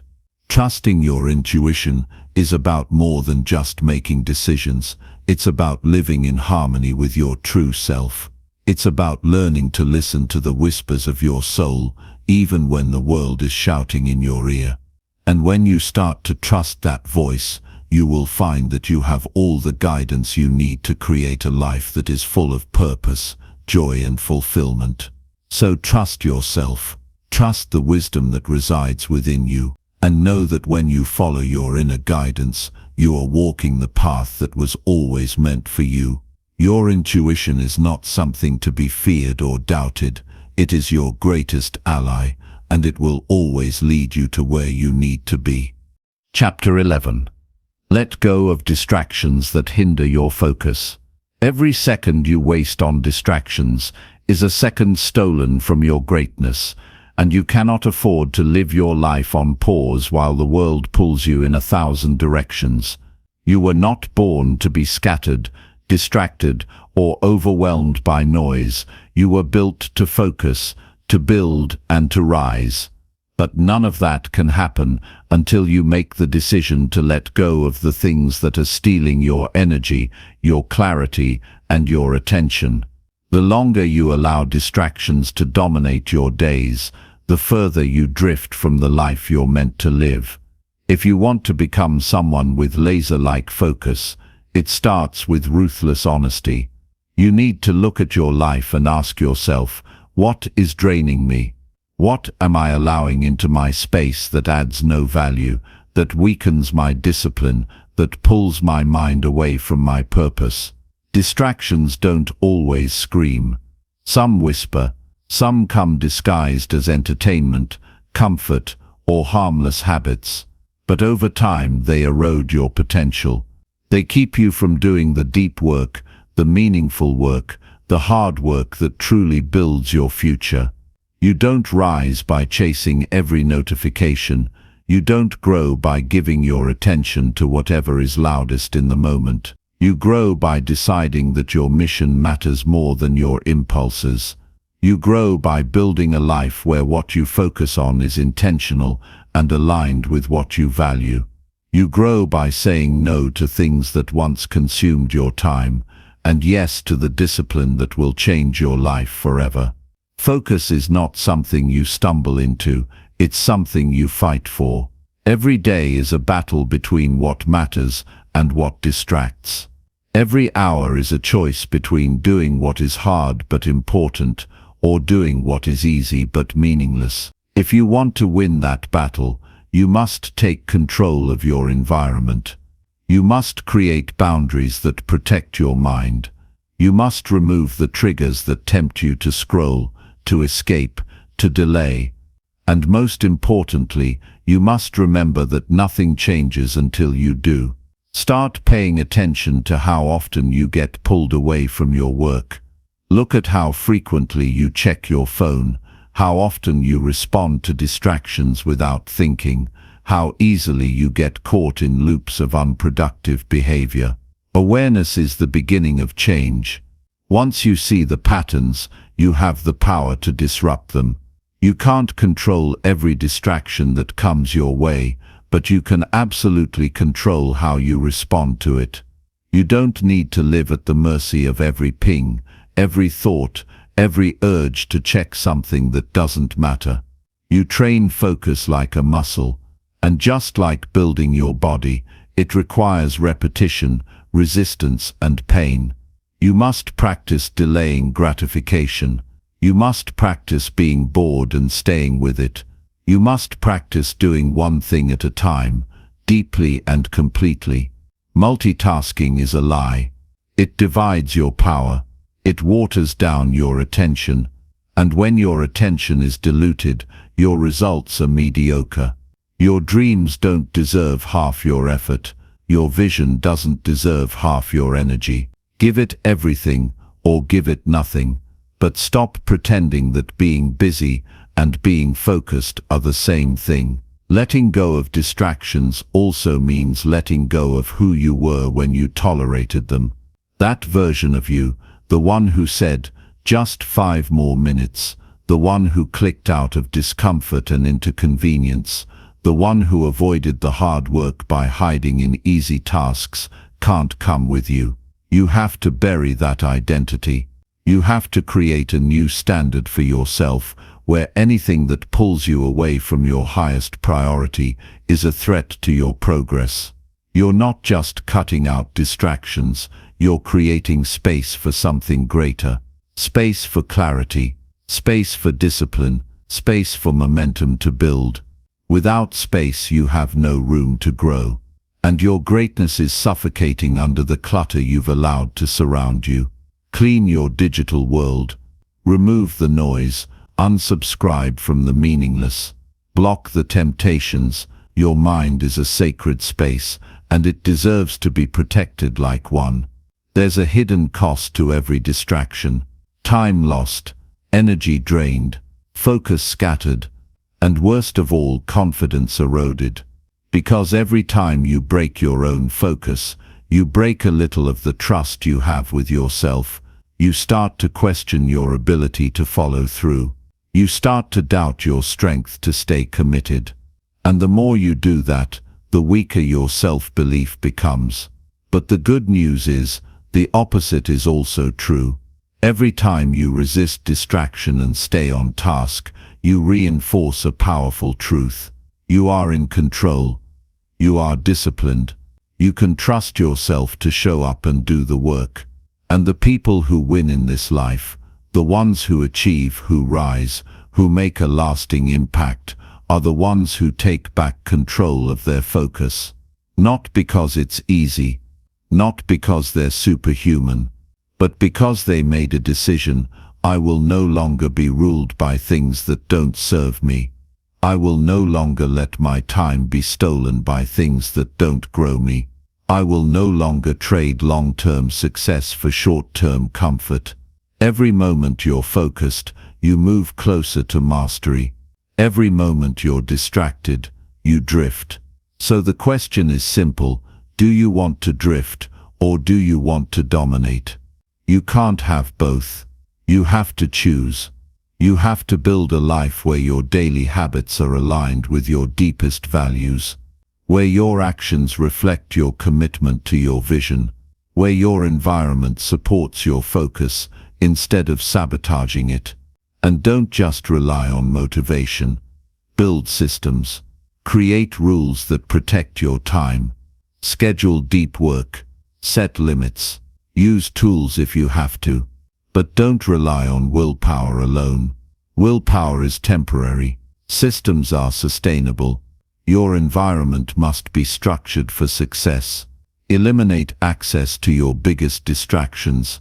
Make it harder to break focus and easier to stay locked in. Set a time for everything and treat it like it's sacred. Because it is. Your time is the one resource you can never get back. You also need to stop glorifying distractions as a reward. Too many people treat breaks like they've earned them without having done the work. You haven't earned the scroll until you've earned the sweat. You haven't earned the rest until you've done the deep work. And you certainly haven't earned peace if you've spent your day avoiding the hard stuff. You want confidence. Build it by being someone who follows through. You want clarity. Earn it by diving deep into your priorities. You want purpose. Create it by doing what matters even when it's uncomfortable. The truth is, most distractions aren't accidents, they're habits. They're rituals of avoidance that you've built over years. But just because you've been distracted doesn't mean you're destined to stay that way. You can reclaim your focus. You can rebuild your attention. You can design a new relationship with time, one that's powerful, intentional, and committed. When you live without distractions, you live with direction. You begin to move forward faster. You feel momentum building. You start stacking wins, and each win fuels the next. You become harder to stop. Your work deepens. Your confidence grows. Your clarity sharpens. And all of a sudden, the life you once dreamed about becomes the life you're building every day. Not because of luck, but because of focus. Letting go of distractions isn't about being perfect, it's about being aware. You'll slip, you'll get pulled off track, but the goal is to catch it quickly and get back to what matters. The faster you return to focus, the more powerful you become. This isn't about becoming a machine. It's about becoming the master of your own attention. And that is a rare and powerful thing in today's world. You are capable of doing extraordinary things, but not if you're constantly surrendering your focus to things that don't deserve it. Guard your mind like it's your most valuable possession, because it is. Train your focus like it's your most powerful weapon, because it is. And build a life that reflects your highest potential, not your lowest distractions. It all starts with one decision. I will no longer let distractions decide who I become. I will no longer allow my time, my energy, or my focus to be wasted. I choose clarity. I choose discipline. I choose purpose. And from this moment on, I commit to protecting my focus like my life depends on it, because it does. Chapter 12. Cultivate patience while working toward your long-term goals. The reason most people never reach their greatest potential is simple. They quit too early, they get frustrated too fast, and they never learn how to master the one skill that separates winners from wishers. Patience. Real growth, lasting progress, and meaningful success demand a mindset that can endure discomfort, delay gratification, and stay committed long after the excitement fades. You don't build a legacy in a weekend, you don't transform your life in a few weeks, and you certainly don't achieve your highest goals by rushing through the process. You build greatness by cultivating the discipline to keep going when nothing around you is moving as fast as you'd like. You have to understand this. Anything worth achieving is going to take longer than you expect. The journey is supposed to test you. It's supposed to make you doubt, to push you to your limits, to stretch your capacity until you realize that what you once thought was impossible is simply the result of consistency applied over time. But most people don't want to hear that. They want quick fixes, instant wins, and overnight success. They want to plant seeds in the morning and harvest by sunset. But that's not how real success works. Real success grows underground before it ever becomes visible. It builds roots before it shows results. It strengthens your foundation before it reveals the outcome. So if you're serious about your goals, then you need to get serious about patience.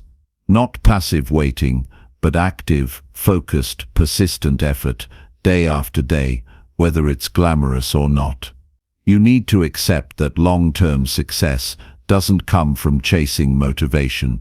It comes from discipline, from showing up, from doing the work even when you don't feel like it, from putting in the reps even when no one's watching, from holding the vision in your heart even when the results haven't caught up yet. Every time you feel like quitting, that's a test. Every time it feels like nothing is working, that's a challenge to your belief. And every time you keep going anyway, you build something far more powerful than just progress. You build resilience, grit, and unshakable self-respect. You prove to yourself that you're not just chasing a fantasy. You're committed to a future that you're building one brick at a time. That's the real power of patience. It makes you unstoppable because you no longer rely on results to fuel your action. Your action becomes your standard. Your consistency becomes your identity. Your patience becomes your strength. Most people waste years because they keep switching paths. They start something, face resistance, and jump to the next thing hoping it'll be easier. But there is no easy path. There is only the one you choose and stick to with discipline, faith, and effort.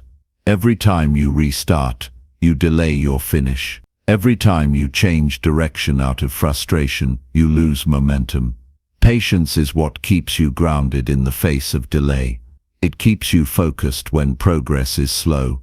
It keeps you moving forward when your emotions want to pull you sideways. Let this be your mindset. It doesn't matter how long it takes. What matters is that you're willing to see it through.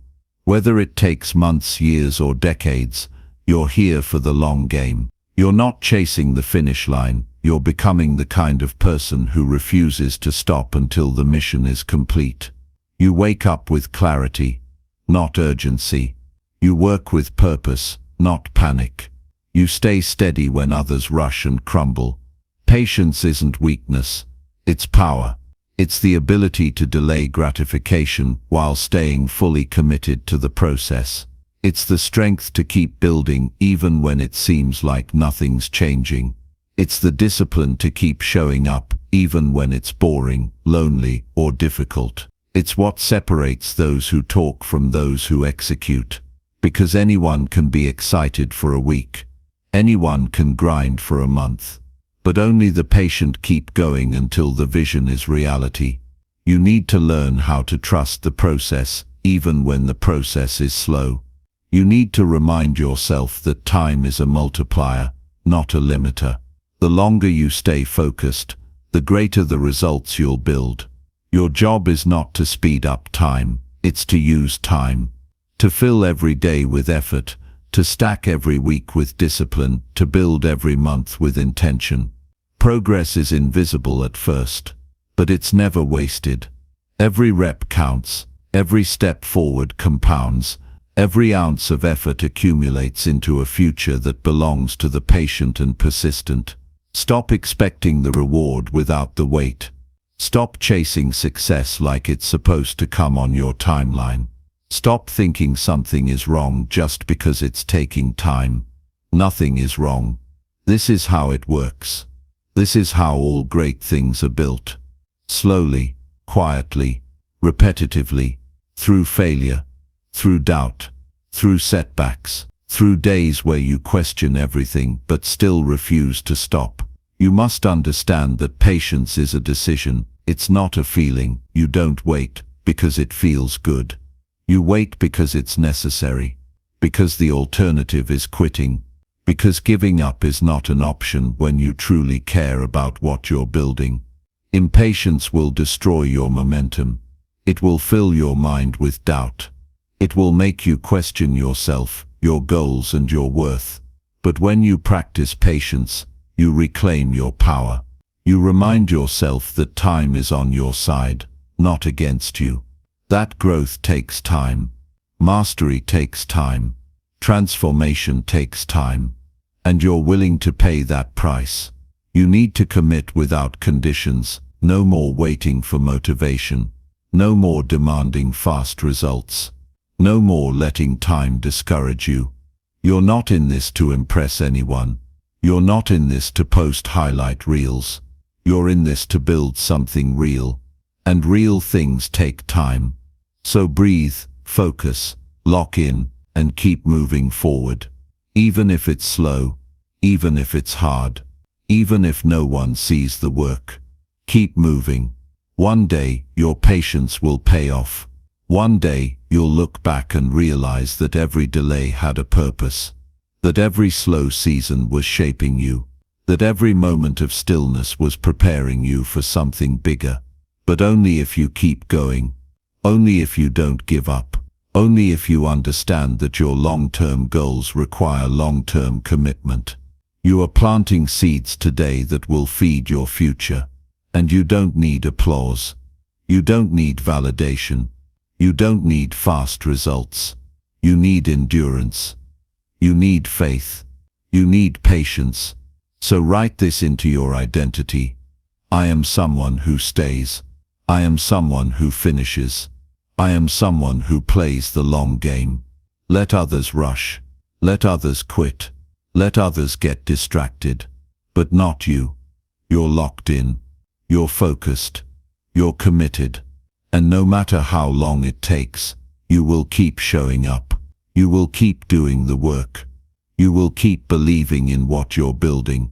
Because the life you want is on the other side of patience. The results you crave live beyond the waiting. The success you dream of is already yours, if you're willing to outlast the delay. So be patient, be relentless, be unshakable. You're on your way. Chapter 13. Focus on growth by learning from every experience. Every moment in your life, whether it brought you joy or pain, is a lesson that was sent to shape you, refine you, and elevate you. And until you learn how to extract wisdom from every experience, you'll keep repeating cycles that keep you stuck. Growth isn't something you stumble into. It's something you fight for by choosing to learn from everything, especially the moments that test you. If you want to become someone who rises above limitations, you need to rewire how you interpret your experiences. You need to see your life not as a random collection of events, but as a training ground for greatness. Every mistake you've made holds insight. Every delay you've faced has a message. Every challenge you've battled contains a blueprint, but most people don't slow down long enough to see it. They get upset. They blame others. They numb the discomfort, and they rush into the next distraction, hoping to escape what they felt instead of asking, what did I need to learn from this? You cannot evolve if you avoid.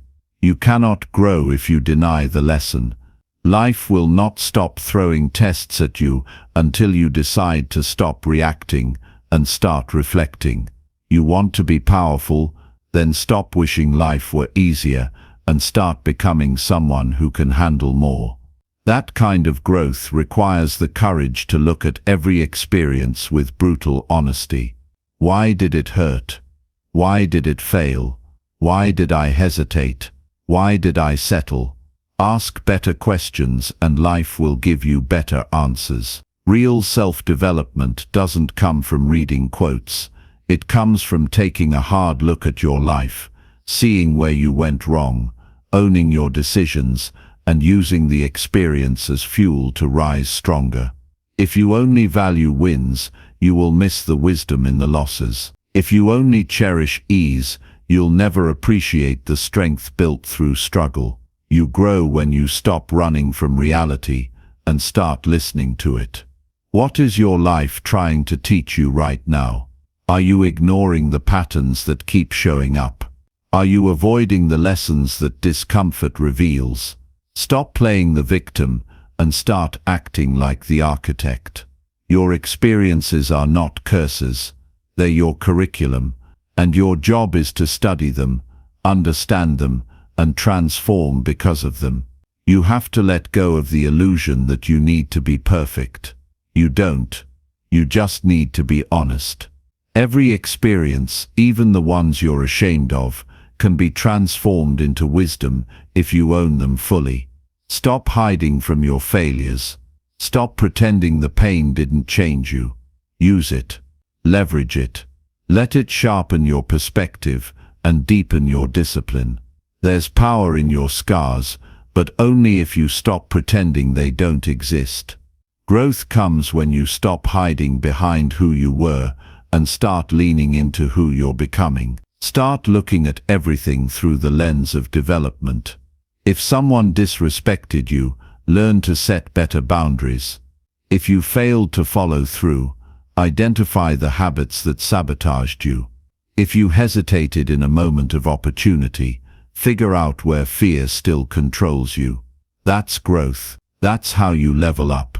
You study the experience. You squeeze the lesson from it. You integrate the wisdom into your next decision. And you do this relentlessly, day after day, because you're not just living, you're evolving. Stop craving a life without problems. Crave the strength to grow through every one of them. Life is your teacher, not your enemy. Every closed door teaches you to knock louder, ask better, or build your own. Every delay teaches you to prepare more deeply. Every betrayal teaches you to be more selective with your energy. Nothing is wasted when you're committed to growth. Nothing is meaningless when you see life as a mentor instead of a burden. The people who grow the fastest aren't the ones who never fall, they're the ones who get back up with more clarity, more direction, and more intention than before. They don't just move on, they move forward with understanding.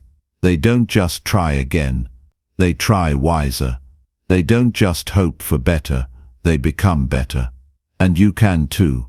But you have to decide right now that from this moment on, everything you experience is going to serve your evolution. No more playing small. No more wasting lessons. No more blaming others. Everything in your life, good, bad, or confusing, is there to make you stronger, sharper, and more self-aware. Ask yourself, how can I use this? What is this teaching me? Where is the opportunity to grow in this situation? Do not waste your pain. Do not overlook the value of discomfort. Some of your greatest breakthroughs will be born from your darkest moments. Some of your best decisions will be shaped by your worst mistakes. But only if you pay attention. Only if you refuse to numb out, and instead decide to show up with awareness. You are not here to be perfect. You are here to progress. Every day is a new chance to review what happened, learn from it, and move forward with more purpose. You will not always get it right. But if you keep learning, you'll always get better. That's the mindset that wins. That's the mindset that separates growth-driven people from those who stay stuck in cycles of avoidance, blame, and stagnation. You don't need to be the most talented. You just need to be the most teachable. You just need to turn every experience into information that sharpens your vision and builds your mental resilience. The people who truly transform are not lucky. They're intentional. They observe their habits. They track their emotional responses. They ask themselves hard questions. They do the inner work. And because of that, they grow faster, they recover stronger, and they lead themselves with integrity. Be that person. Be the one who refuses to stay asleep to their own patterns. Be the one who learns from every relationship, every failure, every win, every delay. Growth doesn't happen automatically. It happens because you choose to extract insight from life, instead of just moving through it blindly. It happens because you stop making excuses and start making evaluations. It happens because you stop asking, why is this happening to me? And start asking, what is this teaching me? That's how you elevate. That's how you evolve. That's how you outgrow your past and walk into a future that you're consciously building. Start keeping a mental record of what each experience is shaping in you. If you lost something valuable, what did it teach you about attachment? If someone underestimated you, what did it reveal about your belief in yourself?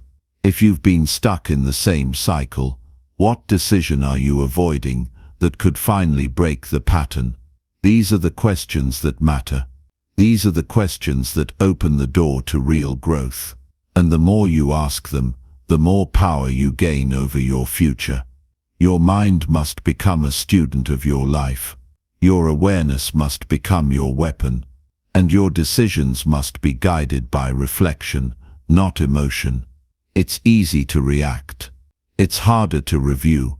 But if you want to grow, you have to master the art of reviewing your life, like a coach watching game footage. What worked? What didn't? What do I need to adjust? That's how you evolve. That's how you stop repeating the same mistakes year after year.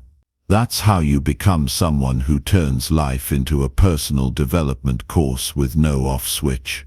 You are the author of your growth. No one is coming to hand it to you. No one is going to force you to reflect, to review, to change. That's your responsibility. That's your power. And the more you lean into it, the more life starts to reward you with progress that actually lasts. Growth is not a trend. It's a way of living, a way of thinking, a way of approaching every single experience with the belief that there is something here to learn, to strengthen, to develop.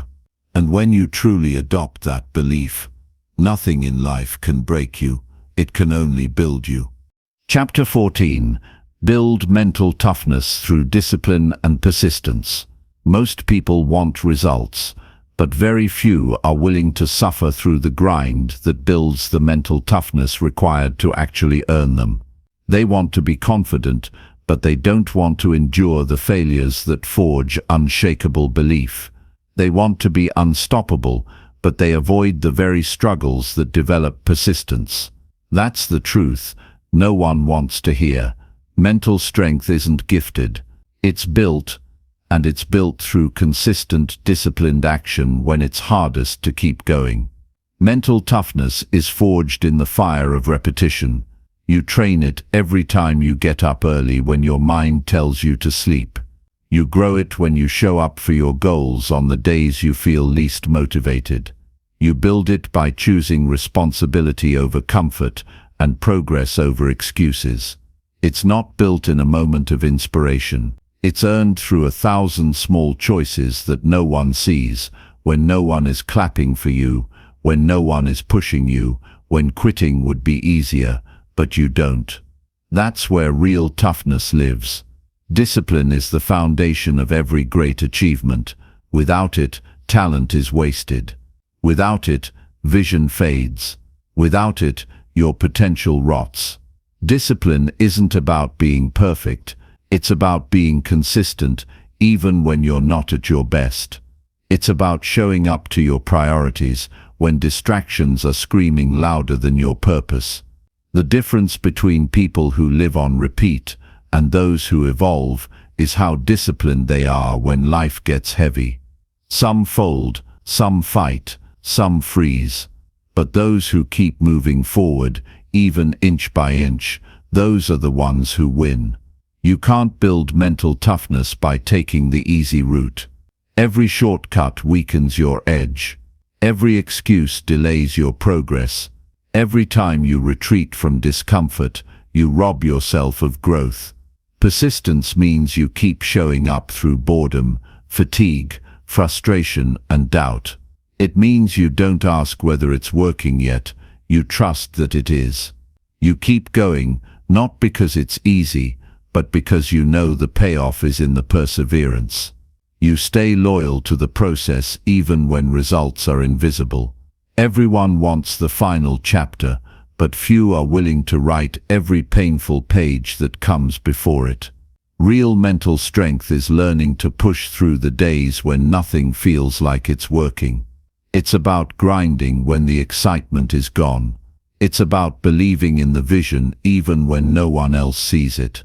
If you can't push yourself when no one is watching, then you don't want it badly enough. Stop waiting for someone to motivate you. Motivation comes and goes. Discipline keeps you grounded. You have to make discipline your identity, not just your tool. You don't just do discipline, you live it. You choose it in how you talk to yourself. You choose it in how you spend your time. You choose it in whether you keep promises to yourself. Mental toughness is the result of a decision you make every day. Will I control my behavior, or will I be controlled by my feelings? Most people are driven by emotion. They wait to feel like doing something. But feelings lie. Feelings change. Discipline doesn't. Discipline is steady. It shows up no matter what. It's easy to be strong when life is calm. The question is, who are you when everything feels chaotic?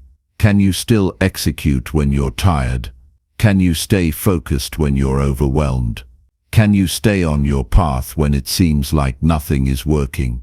That's when mental toughness is tested. And those are the moments where you either sharpen your resilience or you break under pressure. Discipline is not just doing the hard work, it's doing it with intention, doing it when you don't want to, doing it when it no longer feels exciting. Persistence doesn't mean you never get discouraged. It means you never stop.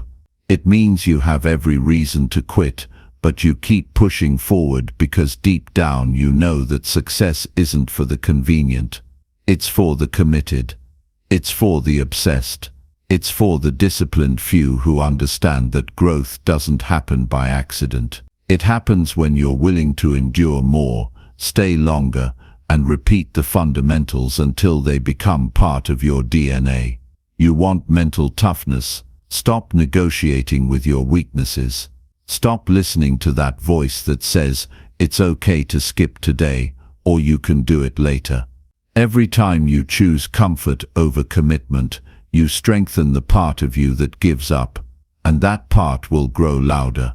But if you choose the discipline even when it's inconvenient, you silence the weakness and reinforce your strength. It's not about being extreme. It's about being consistent. Do what needs to be done, whether you feel like it or not. You don't have to be the smartest or the most talented, but you do need to be the most disciplined. You need to outlast the noise, outwork the doubt, outfight the distractions. Every time you persist, you build grit. Every time you stick to your schedule, you reinforce mental control. Every time you keep going without seeing results, you train your mind to depend on action, not outcome. That's how you build toughness that doesn't break. That's how you become someone who wins even when it's hard. Your mind can either be your master or your servant. With discipline, you train it to obey your higher self. With persistence, you prove to yourself that no excuse is stronger than your will. Weakness fades when you expose it to daily challenge. Fear shrinks when you push into it instead of backing away. Every time you go one more rep, one more mile, one more day, you earn a new level of respect for yourself, and that self-respect compounds. It becomes the foundation for unshakable confidence. The most powerful people you admire, they weren't born with bulletproof minds. They built them through repetition, through showing up, through saying no to distractions, through doing what others weren't willing to do. You can have that same strength. You can develop that same resilience. But you have to stop playing small. You have to stop giving up at the first sign of resistance.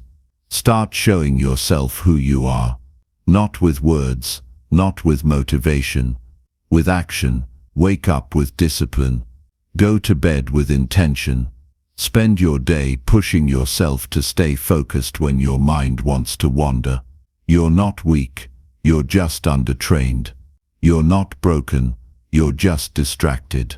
Toughness is built one decision at a time, one routine at a time, one sacrifice at a time. If you keep giving in to ease, you'll always doubt your strength. But if you commit to doing hard things every single day, you'll reach a point where your mind becomes unbreakable. There will be days when your energy is low, when your vision feels distant, when everything feels like it's moving slower than it should. And that's exactly when most people quit. That's when they say, it's not working. But that's not the truth. The truth is, it's working, but only for those who persist long enough to see the payoff. If you quit, you'll never know what could have happened. But if you stay consistent, you'll wake up one day in a place you once dreamed of, and you'll realize it wasn't talent that got you there. It was mental toughness, discipline, and relentless persistence. Nobody can give you discipline. Nobody can make you mentally strong. It's something you choose every morning. It's a decision you make every time you feel like giving up, but don't. And every day you make that choice, you become harder to break. You become more focused. You become more in control of your life. That's the real reward, not just the results, but the person you become on the path to earning them. So build yourself, strengthen yourself, train yourself. Don't wait for the perfect moment, train through the chaos. Don't wait for motivation, train through boredom. Don't wait for others to believe in you, train until you can't be ignored. Discipline and persistence are not glamorous, but they are what separate the ones who talk from the ones who conquer. Be the one who conquers. Be the one who persists. Be the one who earns their toughness through action, day after day, until nothing can stop you. Chapter 15. Take ownership of your environment to foster success. Success doesn't happen in chaos. It grows in an environment you've intentionally shaped to support it. You can't build discipline in a space that invites distraction. You can't build strength if you're surrounded by weakness. And you will never create your best life if you keep living inside an environment that feeds your worst habits. If you want to rise, the first step is not motivation, not a new goal, not another plan. It's ownership. Full, aggressive ownership over the space you live in, the people you allow close, the habits you keep, and the choices you reinforce every day. You are a product of what surrounds you. If your environment is messy, your mind becomes scattered. If you're constantly hearing negativity, your thoughts start to echo it. If your daily atmosphere is filled with distractions, your focus gets hijacked before you even begin. That's why your environment isn't just a background, it's a blueprint. It's the silent architect that either builds your success or dismantles it brick by brick. The greatest transformation doesn't always begin within. It often starts with what you're willing to remove from your life. You don't just need willpower, you need structure. Willpower is limited. It runs out, but structure, that's renewable, that's sustainable. When your environment is engineered to support your goals, you don't have to fight your surroundings. They work for you, not against you. You wake up into a world that reinforces discipline instead of temptation. You sit down to work, and your space signals clarity instead of chaos. You walk through your day knowing that everything around you was placed with intention. That's the level of control that turns goals into lifestyles. Look around your life right now. What is silently pulling you backward? Is your room a mess? Are your digital devices disorganized and full of distractions? Do you keep toxic relationships out of obligation or fear? Are you surrounding yourself with people who normalize mediocrity instead of challenging you to be better? These aren't minor issues. These are anchors. And no matter how fast you want to move forward, you can't fly if your environment keeps dragging you down. You have to cut the rope. You have to declutter everything that slows you down, physically and mentally. When you take control of your environment, you take control of your life. Because the truth is, you're always training something. You're either training your focus, or you're reinforcing your distractions. You're either setting up systems that help you stay committed, or you're letting convenience dictate your behavior. There's no neutral. Every decision you make about your surroundings is either making your goals easier or harder. Success is about creating friction for your bad habits and flow for your good ones. That starts by being ruthless with what stays in your world. Want to read more? Put books in plain sight. Want to stop scrolling? Delete the apps. Want to eat better? Don't bring junk food home. Want to wake up early? Build a calming evening routine. Small environmental changes compound into massive behavioral shifts. Most people try to change themselves while staying in the same broken system.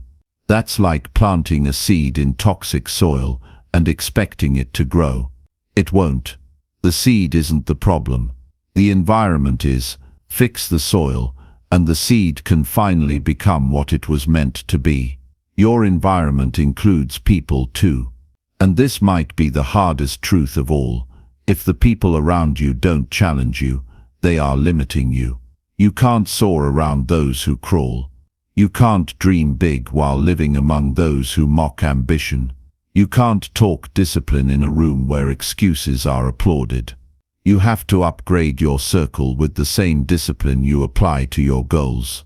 Sometimes the greatest act of self-respect is walking away from those who refuse to grow. Not with anger, not with hate, but with a quiet decision to choose your future over your past. Build a circle that talks growth. Build a space that feels clean, calm, and focused. Build habits into your environment so deeply that they become automatic. Make excellence easy to access and mediocrity hard to reach. This is what ownership looks like. You don't wait for things to improve. You shape your world so it reflects your values, not your urges. You build routines, remove friction, install boundaries, and protect your energy like your life depends on it, because it does. Let others live reactively. You build proactively. Let others be casual. You become intentional. You don't have to control everything, but you must control what you allow around you. Don't let clutter stay because you're too tired to clean. Don't keep toxic connections because you're too afraid to be alone. Don't keep your phone by your bed if it's the first thing that steals your time in the morning. You don't rise to the level of your dreams. You rise to the standard of your systems. Set a new standard by taking ownership of every detail within your reach. Rearrange your physical world to support mental clarity. Eliminate noise so your mind can think deeply. Build habits into the layout of your home, your workspace, and your digital life. The more energy you save from avoiding distractions, the more you can use to build your future. Greatness isn't about superhuman effort. It's about smart environments that make the right behavior easy and the wrong behavior hard. The next level of your life will demand a different setting than the one that got you here. Don't fear change. Embrace it as the cost of growth. Move your furniture if you must. Switch locations if your current one holds you back. Wake up earlier. Work in silence. Simplify your space. Every change you make to your environment is a silent declaration that you refuse to settle. You refuse to stay small. You are building a life that makes success the default. Stop tolerating spaces that drain you. Stop making excuses for clutter that fogs your clarity. Stop assuming that willpower will save you when structure is what's missing. You already have the desire. What you need now is alignment. Your environment must reflect the discipline you claim to value. Your surroundings should be a mirror of your highest self, not a reminder of your past weaknesses. It's not about perfection. It's about improvement. Every drawer you clean, every app you delete, every room you simplify, every person you distance from, each one is a step toward a better version of yourself. Don't wait for the world to change. Build your own world and protect it. Be so committed to your vision that your environment becomes an extension of your purpose. This isn't just about success, it's about freedom. Because when your environment is built for growth, you no longer need to fight yourself to stay focused. You no longer waste energy on temptation, disorganization, or noise. You wake up in a world designed to help you win. That's what gives you peace. That's what creates clarity. That's what turns ambition into reality. Not just effort, but alignment. Take ownership of what surrounds you. Take ownership of what you tolerate. Take ownership of every inch of space that you move through, every sound you hear, every object that demands your attention, every person who speaks into your life. Success isn't just about hard work. It's about smart design. Shape your world until it reflects your values, and watch how fast your life begins to transform. Chapter 16. Align your actions with your values and purpose. If you're tired of feeling like you're running hard but going nowhere, it's time to stop chasing noise and start aligning with your purpose. The truth is, action without alignment is just motion.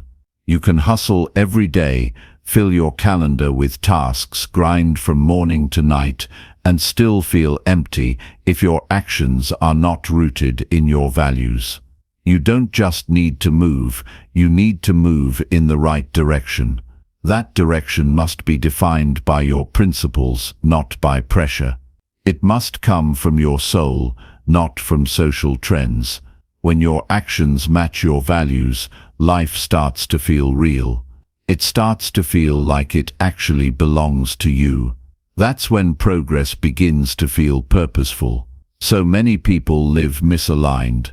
They do what they think they're supposed to do, follow paths that were handed to them, chase goals that aren't theirs, say yes when they mean no, and wake up wondering why they feel disconnected.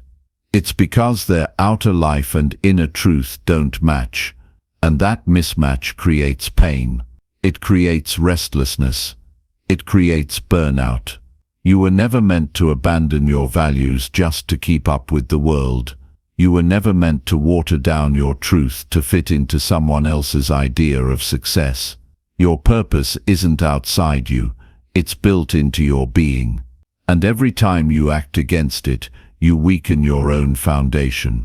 You don't need to look for meaning, you need to live with it. Your actions are either honoring your deeper self or betraying it. Every time you compromise your integrity for convenience, you lose a piece of yourself. Every time you do something just to be accepted, you teach yourself that your truth isn't enough. That's why alignment isn't optional. It's survival. It's about preserving your self-respect in a world that constantly tempts you to sell out. You cannot build a strong life on a foundation of dishonesty. You must build on values that never change, even when everything else does. Ask yourself what you really stand for. What are the principles that matter to you regardless of circumstance?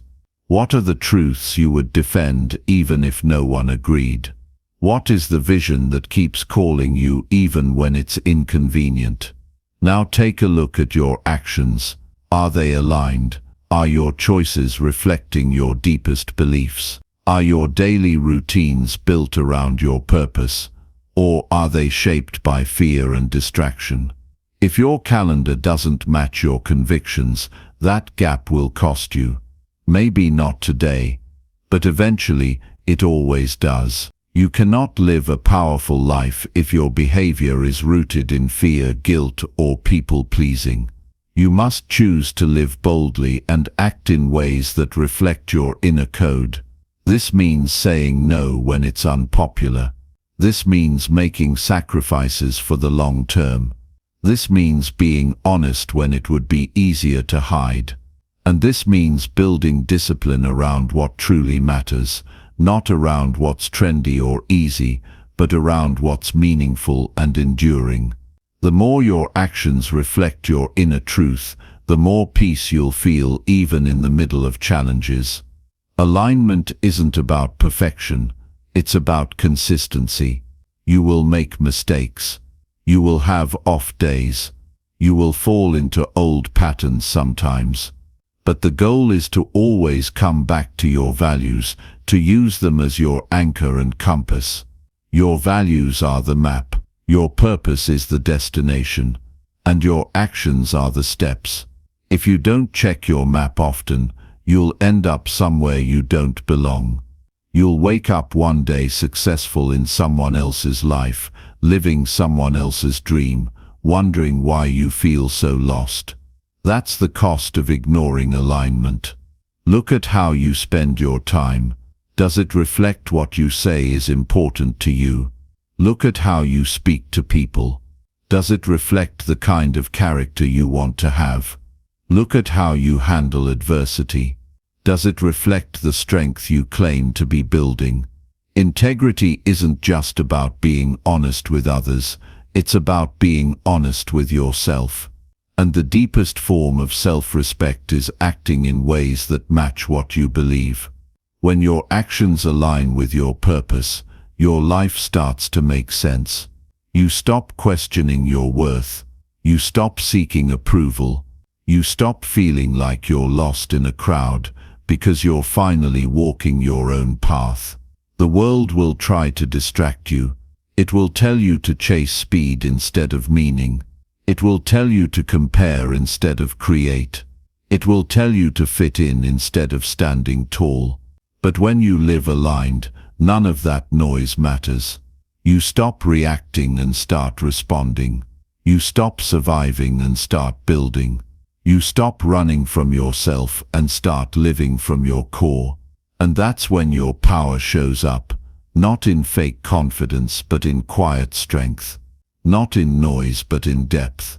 You cannot be everything to everyone and stay true to yourself. You have to choose. You can either live a life that is yours or a life that is shaped by everyone else's expectations. You can either stay busy trying to be impressive, or you can be deeply fulfilled by being authentic. One brings temporary praise. The other brings long-term peace. But you can't have both. So choose your values, define your purpose, and then match your actions to them like your life depends on it, because it does. True focus comes from alignment. You no longer need external motivation because you're internally clear. You don't waste time on things that don't matter because you know exactly what does. You stop doubting yourself because you're not trying to be anyone else. You know who you are, you know what you stand for, and you live that way even when it's hard. That's what makes you unshakable. Not your results, not your reputation, but your commitment to living a life that reflects your truth. Even the small things count. The way you speak, the way you handle your money, the way you show up in private when no one is watching, all of it either strengthens your alignment or weakens it.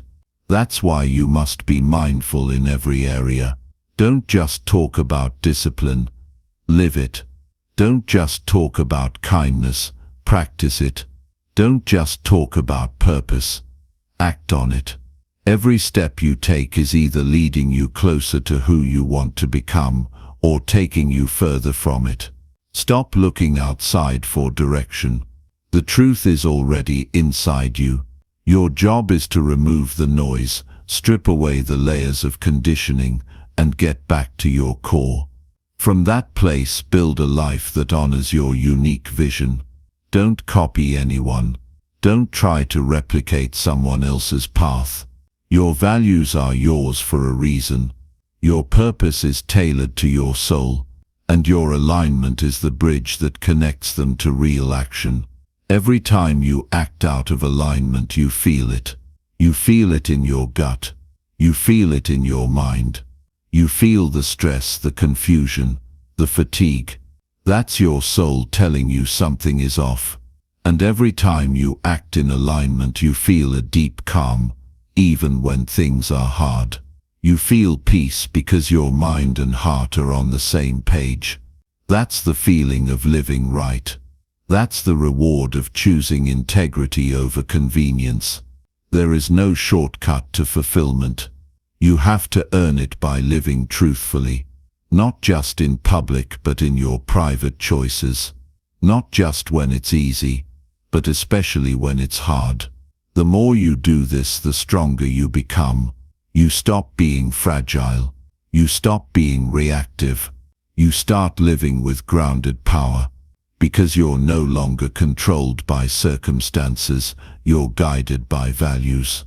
That's what real success looks like. So the next time you're unsure about what to do, don't ask what's popular. Ask what's right. Don't ask what's easy. Ask what's aligned. Don't ask what others think. Ask what your purpose requires. This is how you build a life that's not just impressive from the outside, but deeply fulfilling from the inside. Live like your values matter. Act like your purpose is real. Because it is. And the world is waiting for the version of you that finally chooses to live that way. Chapter 17. Push through fear by taking bold and decisive actions. Fear is not your enemy. Inaction is. Most people spend their lives avoiding fear, retreating from the unknown, waiting for the right time, hoping courage will magically arrive. But that day never comes. You don't overcome fear by waiting. You defeat it by acting. You make it shrink by walking into it. Every breakthrough, every transformation, every level of power you want in life lives on the other side of decisive, bold action. You cannot think your way past fear. You must move through it with action that refuses to hesitate. There is nothing comfortable about growth. You're going to be afraid. You're going to feel exposed. You're going to doubt yourself. But the cost of staying stuck is always greater than the temporary discomfort of pushing through. Every time you hesitate, you give fear more control. Every time you delay action, you surrender your power. The only way to build the life you want is to stop making decisions based on fear and start making them based on who you want to become. Boldness doesn't mean you're not scared.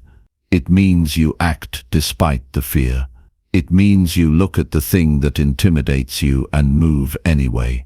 It means you walk into the fire instead of walking around it. You don't need to feel ready.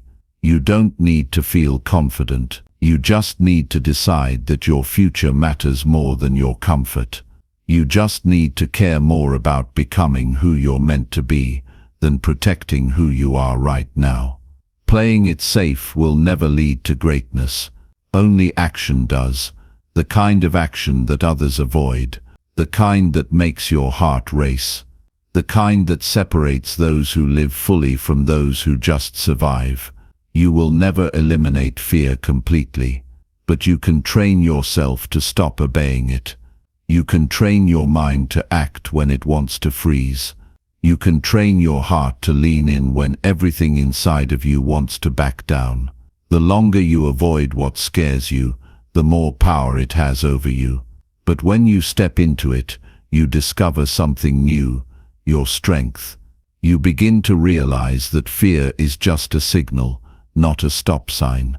It's there to show you where your growth lives, not to keep you trapped where you are.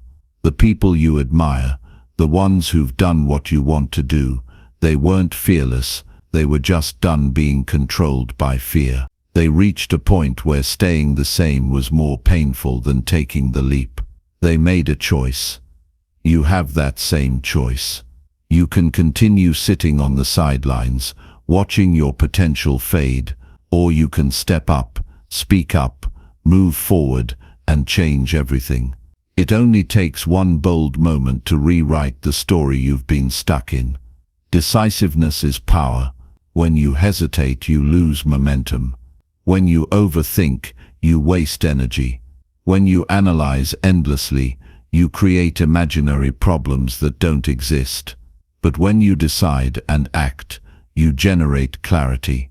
You build confidence. You discover what works and what doesn't. But most importantly, you take control. Stop asking for permission to live your life. Stop waiting for guarantees. Stop pretending you need more time. You don't. What you need is to commit, boldly, unapologetically, immediately. It's not about reckless action. It's about courageous action. There's a difference. Reckless people move without thought. Courageous people move in the direction of what matters, even if it's difficult. You already know what you need to do. You've known for a while. You've been thinking about it, maybe journaling about it, talking to people about it, but not doing it. It's time to stop spinning in circles and take the first step. That step might be messy. It might be awkward.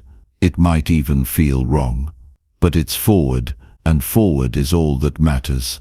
Everything you want in life is on the other side of action. Your dreams, your freedom, your purpose, They're waiting for you to act, not to plan, not to wish, not to rehearse, to act. You don't need more information. You need execution. Knowledge is only potential power. Real power is movement. Real change happens when you move your feet, when you make the call, when you say what needs to be said, when you try and fail and try again. That's how you grow. That's how you rise. Fear thrives in silence. It grows in delay, but when you move, you strip it of its strength. You expose it for what it is, a shadow, not a wall, a projection, not reality. Most of what you fear won't even happen, and if it does, you'll be ready, because by acting you build resilience.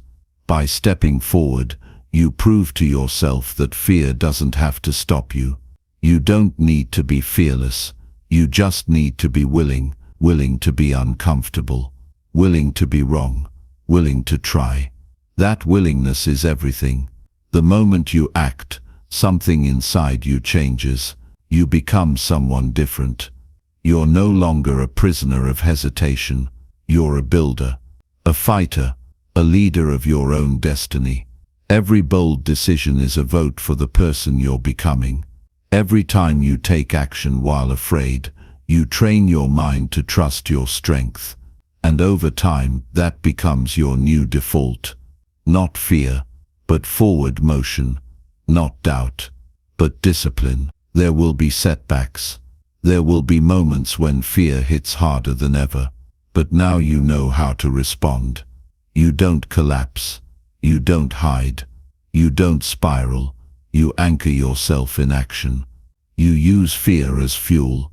You let it sharpen your focus, not scatter it. You turn it into movement, into clarity, into momentum. That's the difference between those who grow and those who shrink. One turns fear into motion, the other turns it into an excuse. Bold action creates breakthroughs. That one conversation you keep avoiding could unlock a new chapter. That one risk you keep postponing could be the key to everything. But you'll never know until you try. That's the truth. Most people never face their life stays small because they avoid boldness. They avoid risk. They avoid anything that might make them uncomfortable. And so they stay exactly where they are, year after year, wondering why nothing changes. You were not born to live in fear. You were born to lead your life with courage. You were built to stretch, to evolve, to face the fire and come out stronger. But it won't happen by thinking. It won't happen by talking. It happens by doing, by showing up, by acting before you feel ready. Because readiness is not a feeling, it's a decision. You decide you're ready. The moment you move, and the second you move, everything begins to shift. Fear will always whisper in your ear. It will always try to pull you back into safety. But you're not here to play small. You're here to grow into your power, to chase something meaningful, to rise above what scares you. Not because it's easy, but because you're done living a life that doesn't reflect your potential. You're done playing a role in a story you didn't write. From now on you lead, you act, you build, you move forward with purpose and boldness. That's how you win. That's how you take your life back, one decisive action at a time. Chapter 18. Set clear goals and break them into actionable steps. If you want to change your life, you must learn to give your actions a clear target. Without a goal, your energy scatters, your focus weakens, and your effort becomes inconsistent. You start things you don't finish. You drift through your days, reacting instead of creating. But when you have a clear goal, everything changes. Your time becomes valuable. Your priorities sharpen. Your choices carry purpose. You wake up with direction and go to bed with progress. Setting clear goals isn't just about having ambition. It's about transforming intention into execution. A goal gives your life structure. It's the blueprint you use to build discipline, consistency, and momentum. Without it, you fall into the trap of doing what's urgent instead of what's important. You get stuck in survival mode. You waste days on distractions. You confuse movement with progress. But when you define exactly what you want, your mind starts to align with action. You stop chasing everything and start building something. You become specific, and that specificity becomes your power. Clarity removes confusion. You can't hit a target you haven't set. You can't grow if you don't know what you're growing into. Vague desires produce vague results. If you keep telling yourself you just want to be successful or just want to be happier, you'll never know if you're getting closer or further away. You have to define success in a way that can be measured. You have to make happiness something you create, not something you wait for. Write your goals down. Make them real. Make them visible. Because if you don't see them, you'll forget them. And if you forget them, you'll live another year repeating the last one. A clear goal is only the first step. The next is to break it down into action. Most people fail because they set goals that are too big with no real path. They overwhelm themselves by trying to do too much all at once. But big goals aren't accomplished by massive action. They're built through small focused steps repeated consistently. If your goal is a mountain, you don't climb it in one leap. You take one step, then another, then another. You don't need to conquer the whole thing today. You just need to make progress. Every goal can be broken into systems. Systems are what you do daily, weekly, and monthly to get closer to where you want to be. If you want to write a book, your system is writing a page a day. If you want to build a business, your system is making calls, improving your offer, showing up every single day. The system creates progress. The system builds confidence. The system keeps you grounded when motivation disappears, and it will disappear. That's why your steps must be clear. You can't rely on feeling inspired. You need to rely on structure. One of the greatest ways to stay consistent with your goals is to create milestones. Don't just aim for the finish line. Set checkpoints. These are the small wins that show you you're on track. When you track your progress, you build momentum. You see the results of your effort. You reinforce your belief in the process. And belief is fuel. The more you believe, the more you act. The more you act, the more you grow. And the more you grow, the closer you get to everything you want. There will be days you want to quit. That's normal, but a clear goal and actionable steps will remind you why you started. When you feel tired, your plan gives you direction. When you feel lost, your next step pulls you back in. It's not about being perfect. It's about staying consistent. It's about showing up with purpose even on the hard days. It's about trusting that every small step matters, even when it doesn't feel like it. Too many people wait until everything feels right to get started. They wait for motivation, clarity, support, or the perfect time. But clarity comes through action, not before it. You gain insight by doing. You learn what works by trying. And you adjust your steps along the way. You don't need a perfect plan. You need a clear direction and the discipline to start. Action brings clarity. And once you move, the path begins to reveal itself. Setting goals forces you to think long-term. It pulls you out of the chaos of the present and reminds you of the future you're building. It shifts your focus from what's easy to what's essential. When you're grounded in a goal, you stop wasting energy on things that don't matter. You stop comparing your path to others. You stop chasing approval and start chasing growth. And with every clear step you take, you gain control over your time, your energy, and your life. Your goals must reflect who you want to become, not just what you want to achieve. A powerful goal is connected to purpose. It's rooted in your values. It doesn't just motivate you, it transforms you. That kind of goal demands focus, effort and courage. It will challenge your habits. It will expose your excuses. It will require you to face the parts of yourself you've been avoiding.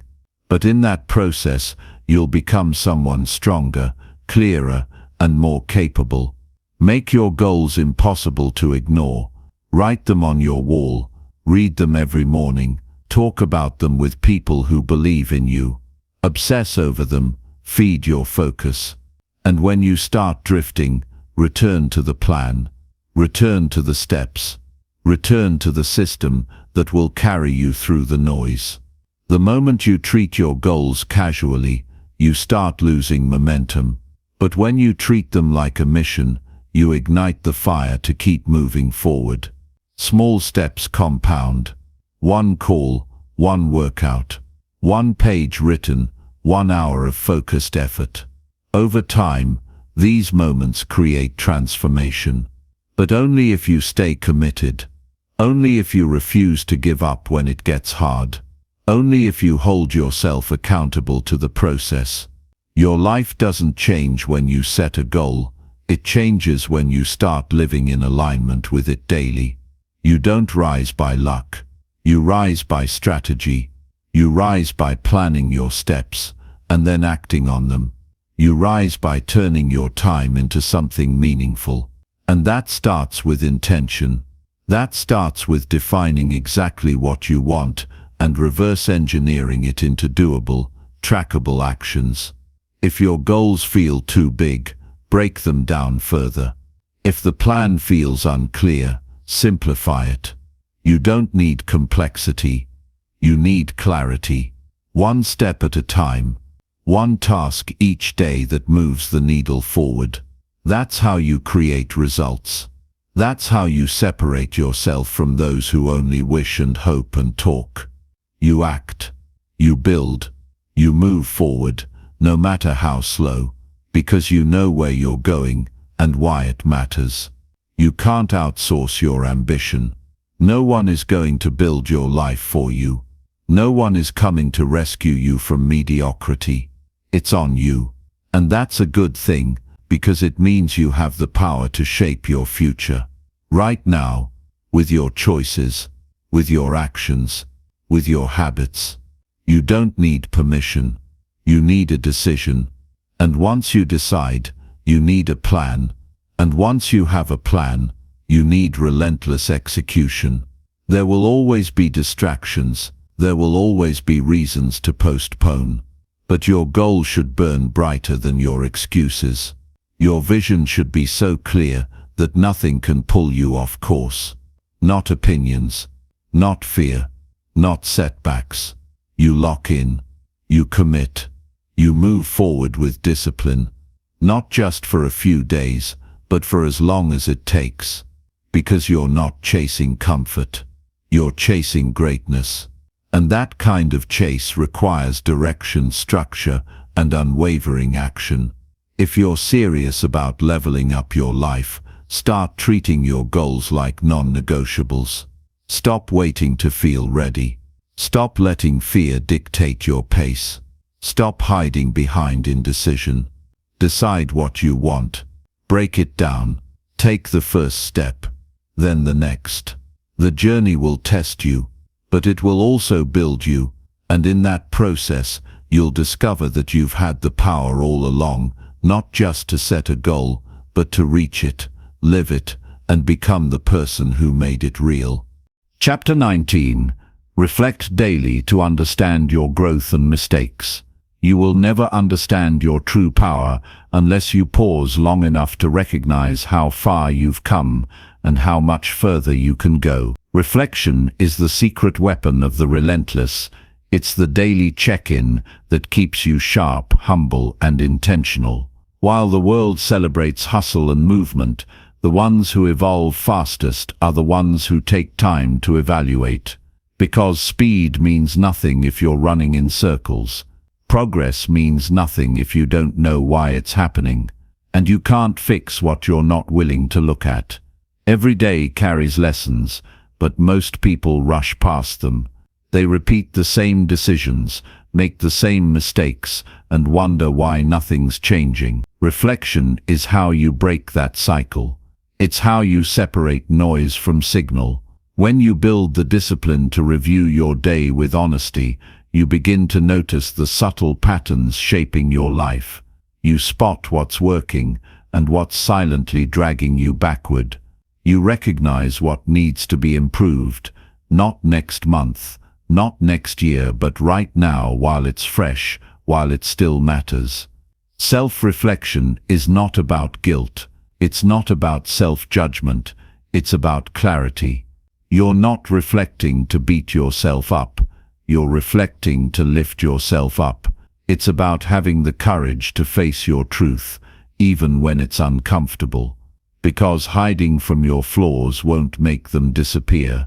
Pretending you didn't make a mistake won't make it right.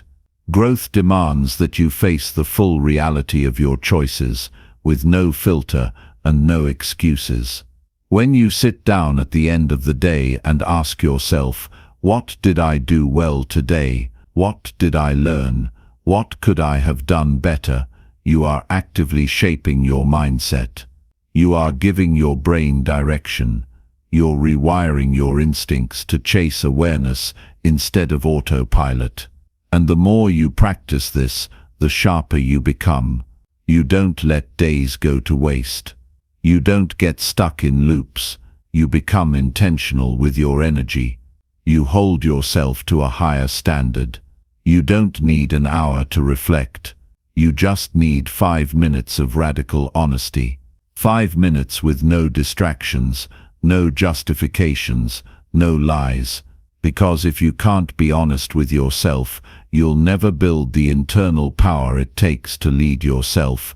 Your greatest breakthroughs won't come from someone else's advice. They'll come from your own self-assessment, done consistently, with complete ownership. That's what reflection builds. It builds self-leadership. Most people don't lack knowledge. They lack accountability. They know what they should be doing, but they're not doing it. They know what's slowing them down, but they haven't stopped it. Daily reflection eliminates that disconnect. It forces alignment. If you say you want discipline, you better be tracking it. If you say you want results, you better be reviewing your output. That's the mindset of a builder, someone who's not content to just dream, but committed to constructing their life from the ground up, brick by brick. When you reflect, you start identifying the habits that are quietly shaping your future. You realize that those small decisions, what time you wake up, how long you scroll, what you tell yourself when you're tired, are all stacking up. They're either reinforcing your progress or sabotaging it. Daily reflection makes the invisible visible. It turns blurry behavior into clear insight, and that clarity gives you control. Without it, you live reactively. With it, you live intentionally. Reflection is how you evolve faster than the chaos around you. It's how you avoid wasting time learning the same lessons again and again. It's not enough to experience growth. You have to extract the meaning from it. You have to decode the lessons that adversity is trying to teach you. Every failure, every frustration, every missed opportunity, it all has something to offer, but you only get that value if you're willing to revisit it, to dissect it, to understand what led to it, and how you can move better next time. There's power in writing it down. When you take your thoughts out of your mind and put them on paper, you create distance. You make your thoughts observable. You can challenge them. You can question them. You can reframe them. Journaling your reflections turns vague emotions into concrete understanding. You start to notice what triggers your stress, what fuels your focus, what kills your momentum. And when you know those things, you can adapt with precision. Consistency is everything. Reflecting once a month won't do it. You forget the details, you rationalize the mistakes, you miss the subtle progress you made. But when you reflect every single day, even for a few minutes, you build awareness like a muscle. You become someone who notices their own life in real time. You catch yourself before you drift. You course correct before the damage is done. You grow, not just over time but every day. You have to be brutally honest, but not brutal. There's a difference. Being honest means owning your part. It means facing the truth about your actions, your focus, your discipline, your mindset. But it doesn't mean shaming yourself. It doesn't mean attaching failure to your identity. Reflection should be constructive, not destructive. You're not trying to tear yourself down. You're trying to rise with more self-awareness than you had the day before. One of the greatest things you can do during your reflection is look for recurring patterns. Are you always distracted at a certain time? Do you keep breaking the same promise to yourself? Are you constantly avoiding one particular action? Those patterns are not random. They are signals. They are telling you where your inner work still needs focus. When you reflect daily, you stop ignoring those signals. You stop living in denial. You start becoming a student of your own behavior. You'll notice progress too. Sometimes we're so focused on what's next that we forget to celebrate how far we've come. Reflection reminds you of your wins. It shows you the effort you put in. It proves that the grind is paying off. That recognition builds confidence. It fuels resilience.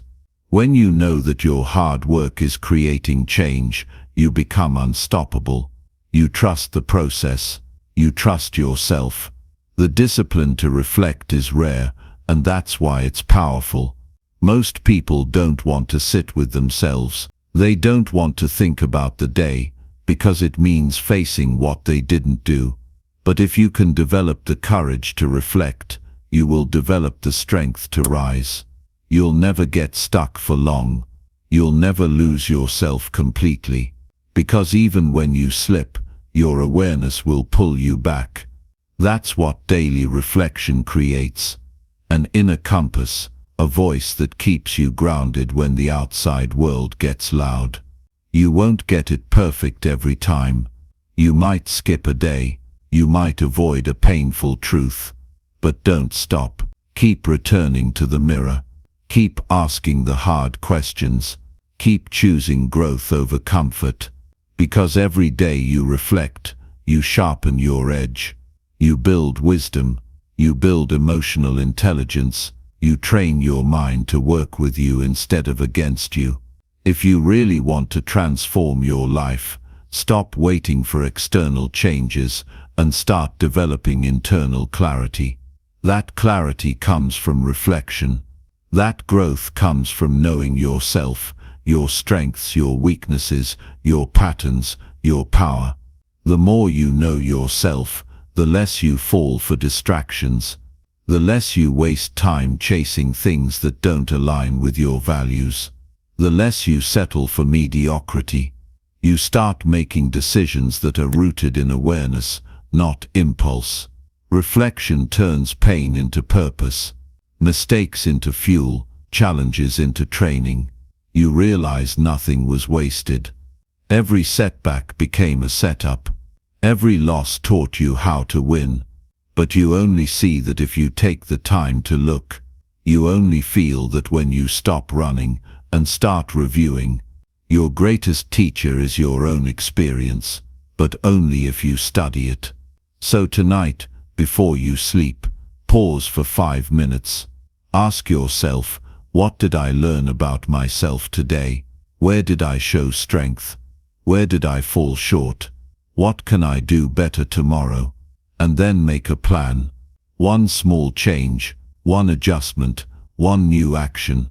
That's how you grow with reflection, then correction, then execution. Do this every day and watch your awareness expand. Watch your habits evolve. Watch your results compound. Most people drift because they don't review. You won't be one of them. You'll reflect. You'll refine. You'll rise. Because you've made the decision to take full ownership of your growth.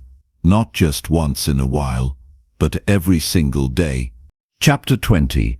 Embrace failure as a stepping stone to future success. Failure is not your enemy. It is the raw material of your success. It's the forge where greatness is made, the crucible where your potential is tested. When you embrace failure as a natural part of your journey, you unlock the secret to extraordinary growth. Every time you fall, you rise stronger, wiser, and more prepared. The only real failure is the refusal to learn from your mistakes. Too many people see failure as a dead end. They think it's a sign that they're not good enough, that they're not capable, but that couldn't be further from the truth. Failure is an invitation to grow, to push your limits, and to evolve in ways you never imagined. If you are going to succeed, you must first be willing to fail, and to fail with the understanding that it is not permanent. It is just a stepping stone. One of the most powerful mindsets you can cultivate is seeing failure as a necessary part of the process. It's not something to fear or avoid, it's something to embrace. Every successful person you admire, every breakthrough story you've heard, has been built upon failures. They are not extraordinary because they never fell. They are extraordinary because they refused to stay down. They chose to learn from each setback, to use it as a foundation for future growth. You have that same power. You must understand that success is never a straight line. It's a series of twists, turns, setbacks, and comebacks. The road will not always be smooth, and you will not always win.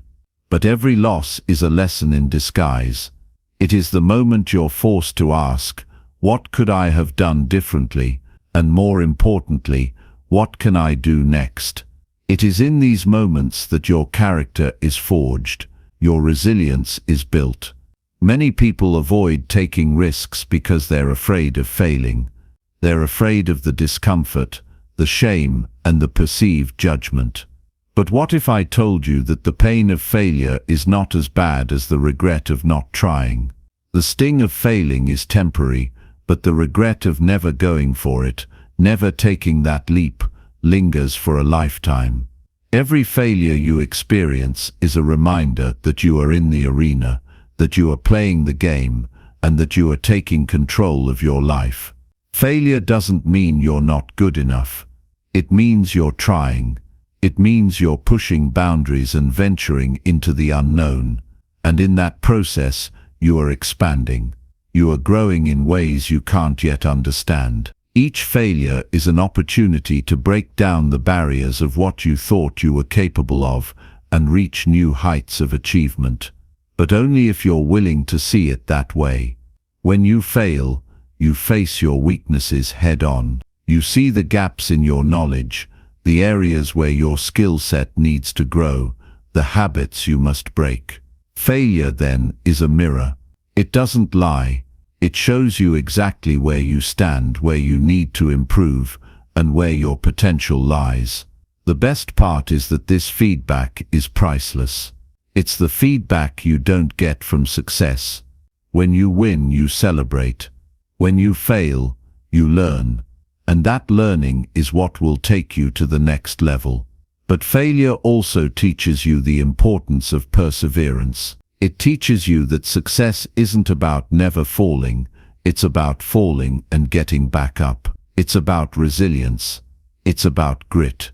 When you fail, you are given the opportunity to practice perseverance, to show yourself that you are stronger than any setback, tougher than any obstacle. The more you fail and the more you rise, the more you strengthen your inner resolve. You train your mind to be unshakable, to weather any storm. When you embrace failure, you also free yourself from the fear that holds you back. Fear is the greatest thief of potential. It keeps you locked in comfort zones, afraid to take action, afraid to risk. But the more you fail, the more you realize that failure is not something to fear. It is a part of the journey. It is a necessary component of success. When you stop fearing failure, you open yourself up to infinite possibilities. You stop seeing obstacles as roadblocks and start seeing them as opportunities to rise higher. It's crucial that you understand that failure does not define you. You are not your failures.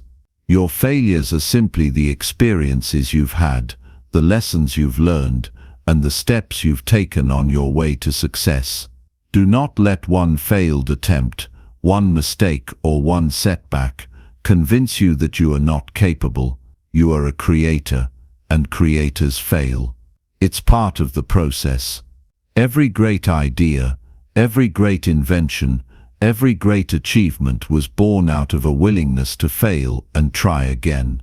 What's even more powerful than failure itself is what you do with it. Do you let it break you, or do you let it propel you forward?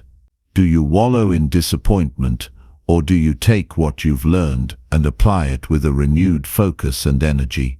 Your response to failure is what separates the successful from the unsuccessful. Those who embrace failure with grace and use it as fuel for growth are the ones who eventually reach their goals. They learn, they adapt, they rise. Embracing failure also means that you are no longer afraid of being imperfect. You are no longer afraid of not having all the answers, of not knowing exactly what will happen next. When you embrace failure, you embrace uncertainty. You stop needing a guarantee and instead focus on progress. You recognize that every step forward is a victory, no matter how small, and every failure, no matter how painful, is simply part of the process. The most successful people in history didn't let their failures define them, and neither should you. They failed over and over again, but they learned from each mistake, they adapted, and they kept going. That's the mindset that creates real, lasting success. And it's available to you too. If you want to achieve anything in life, you must be willing to fail, often and repeatedly. But if you embrace that failure with an open heart and a determined mind, it will carry you to heights you never thought possible. Every failure brings you one step closer to success, because every failure is a lesson, every failure is an opportunity, and every failure is proof that you are on the path of growth. So the next time you fail, don't despair. Don't think that it's over. It's not, it's just the beginning. Failure is not a wall, it's a bridge that connects you to your future success. Use it, learn from it, grow through it, and when you rise from it, you'll be unstoppable.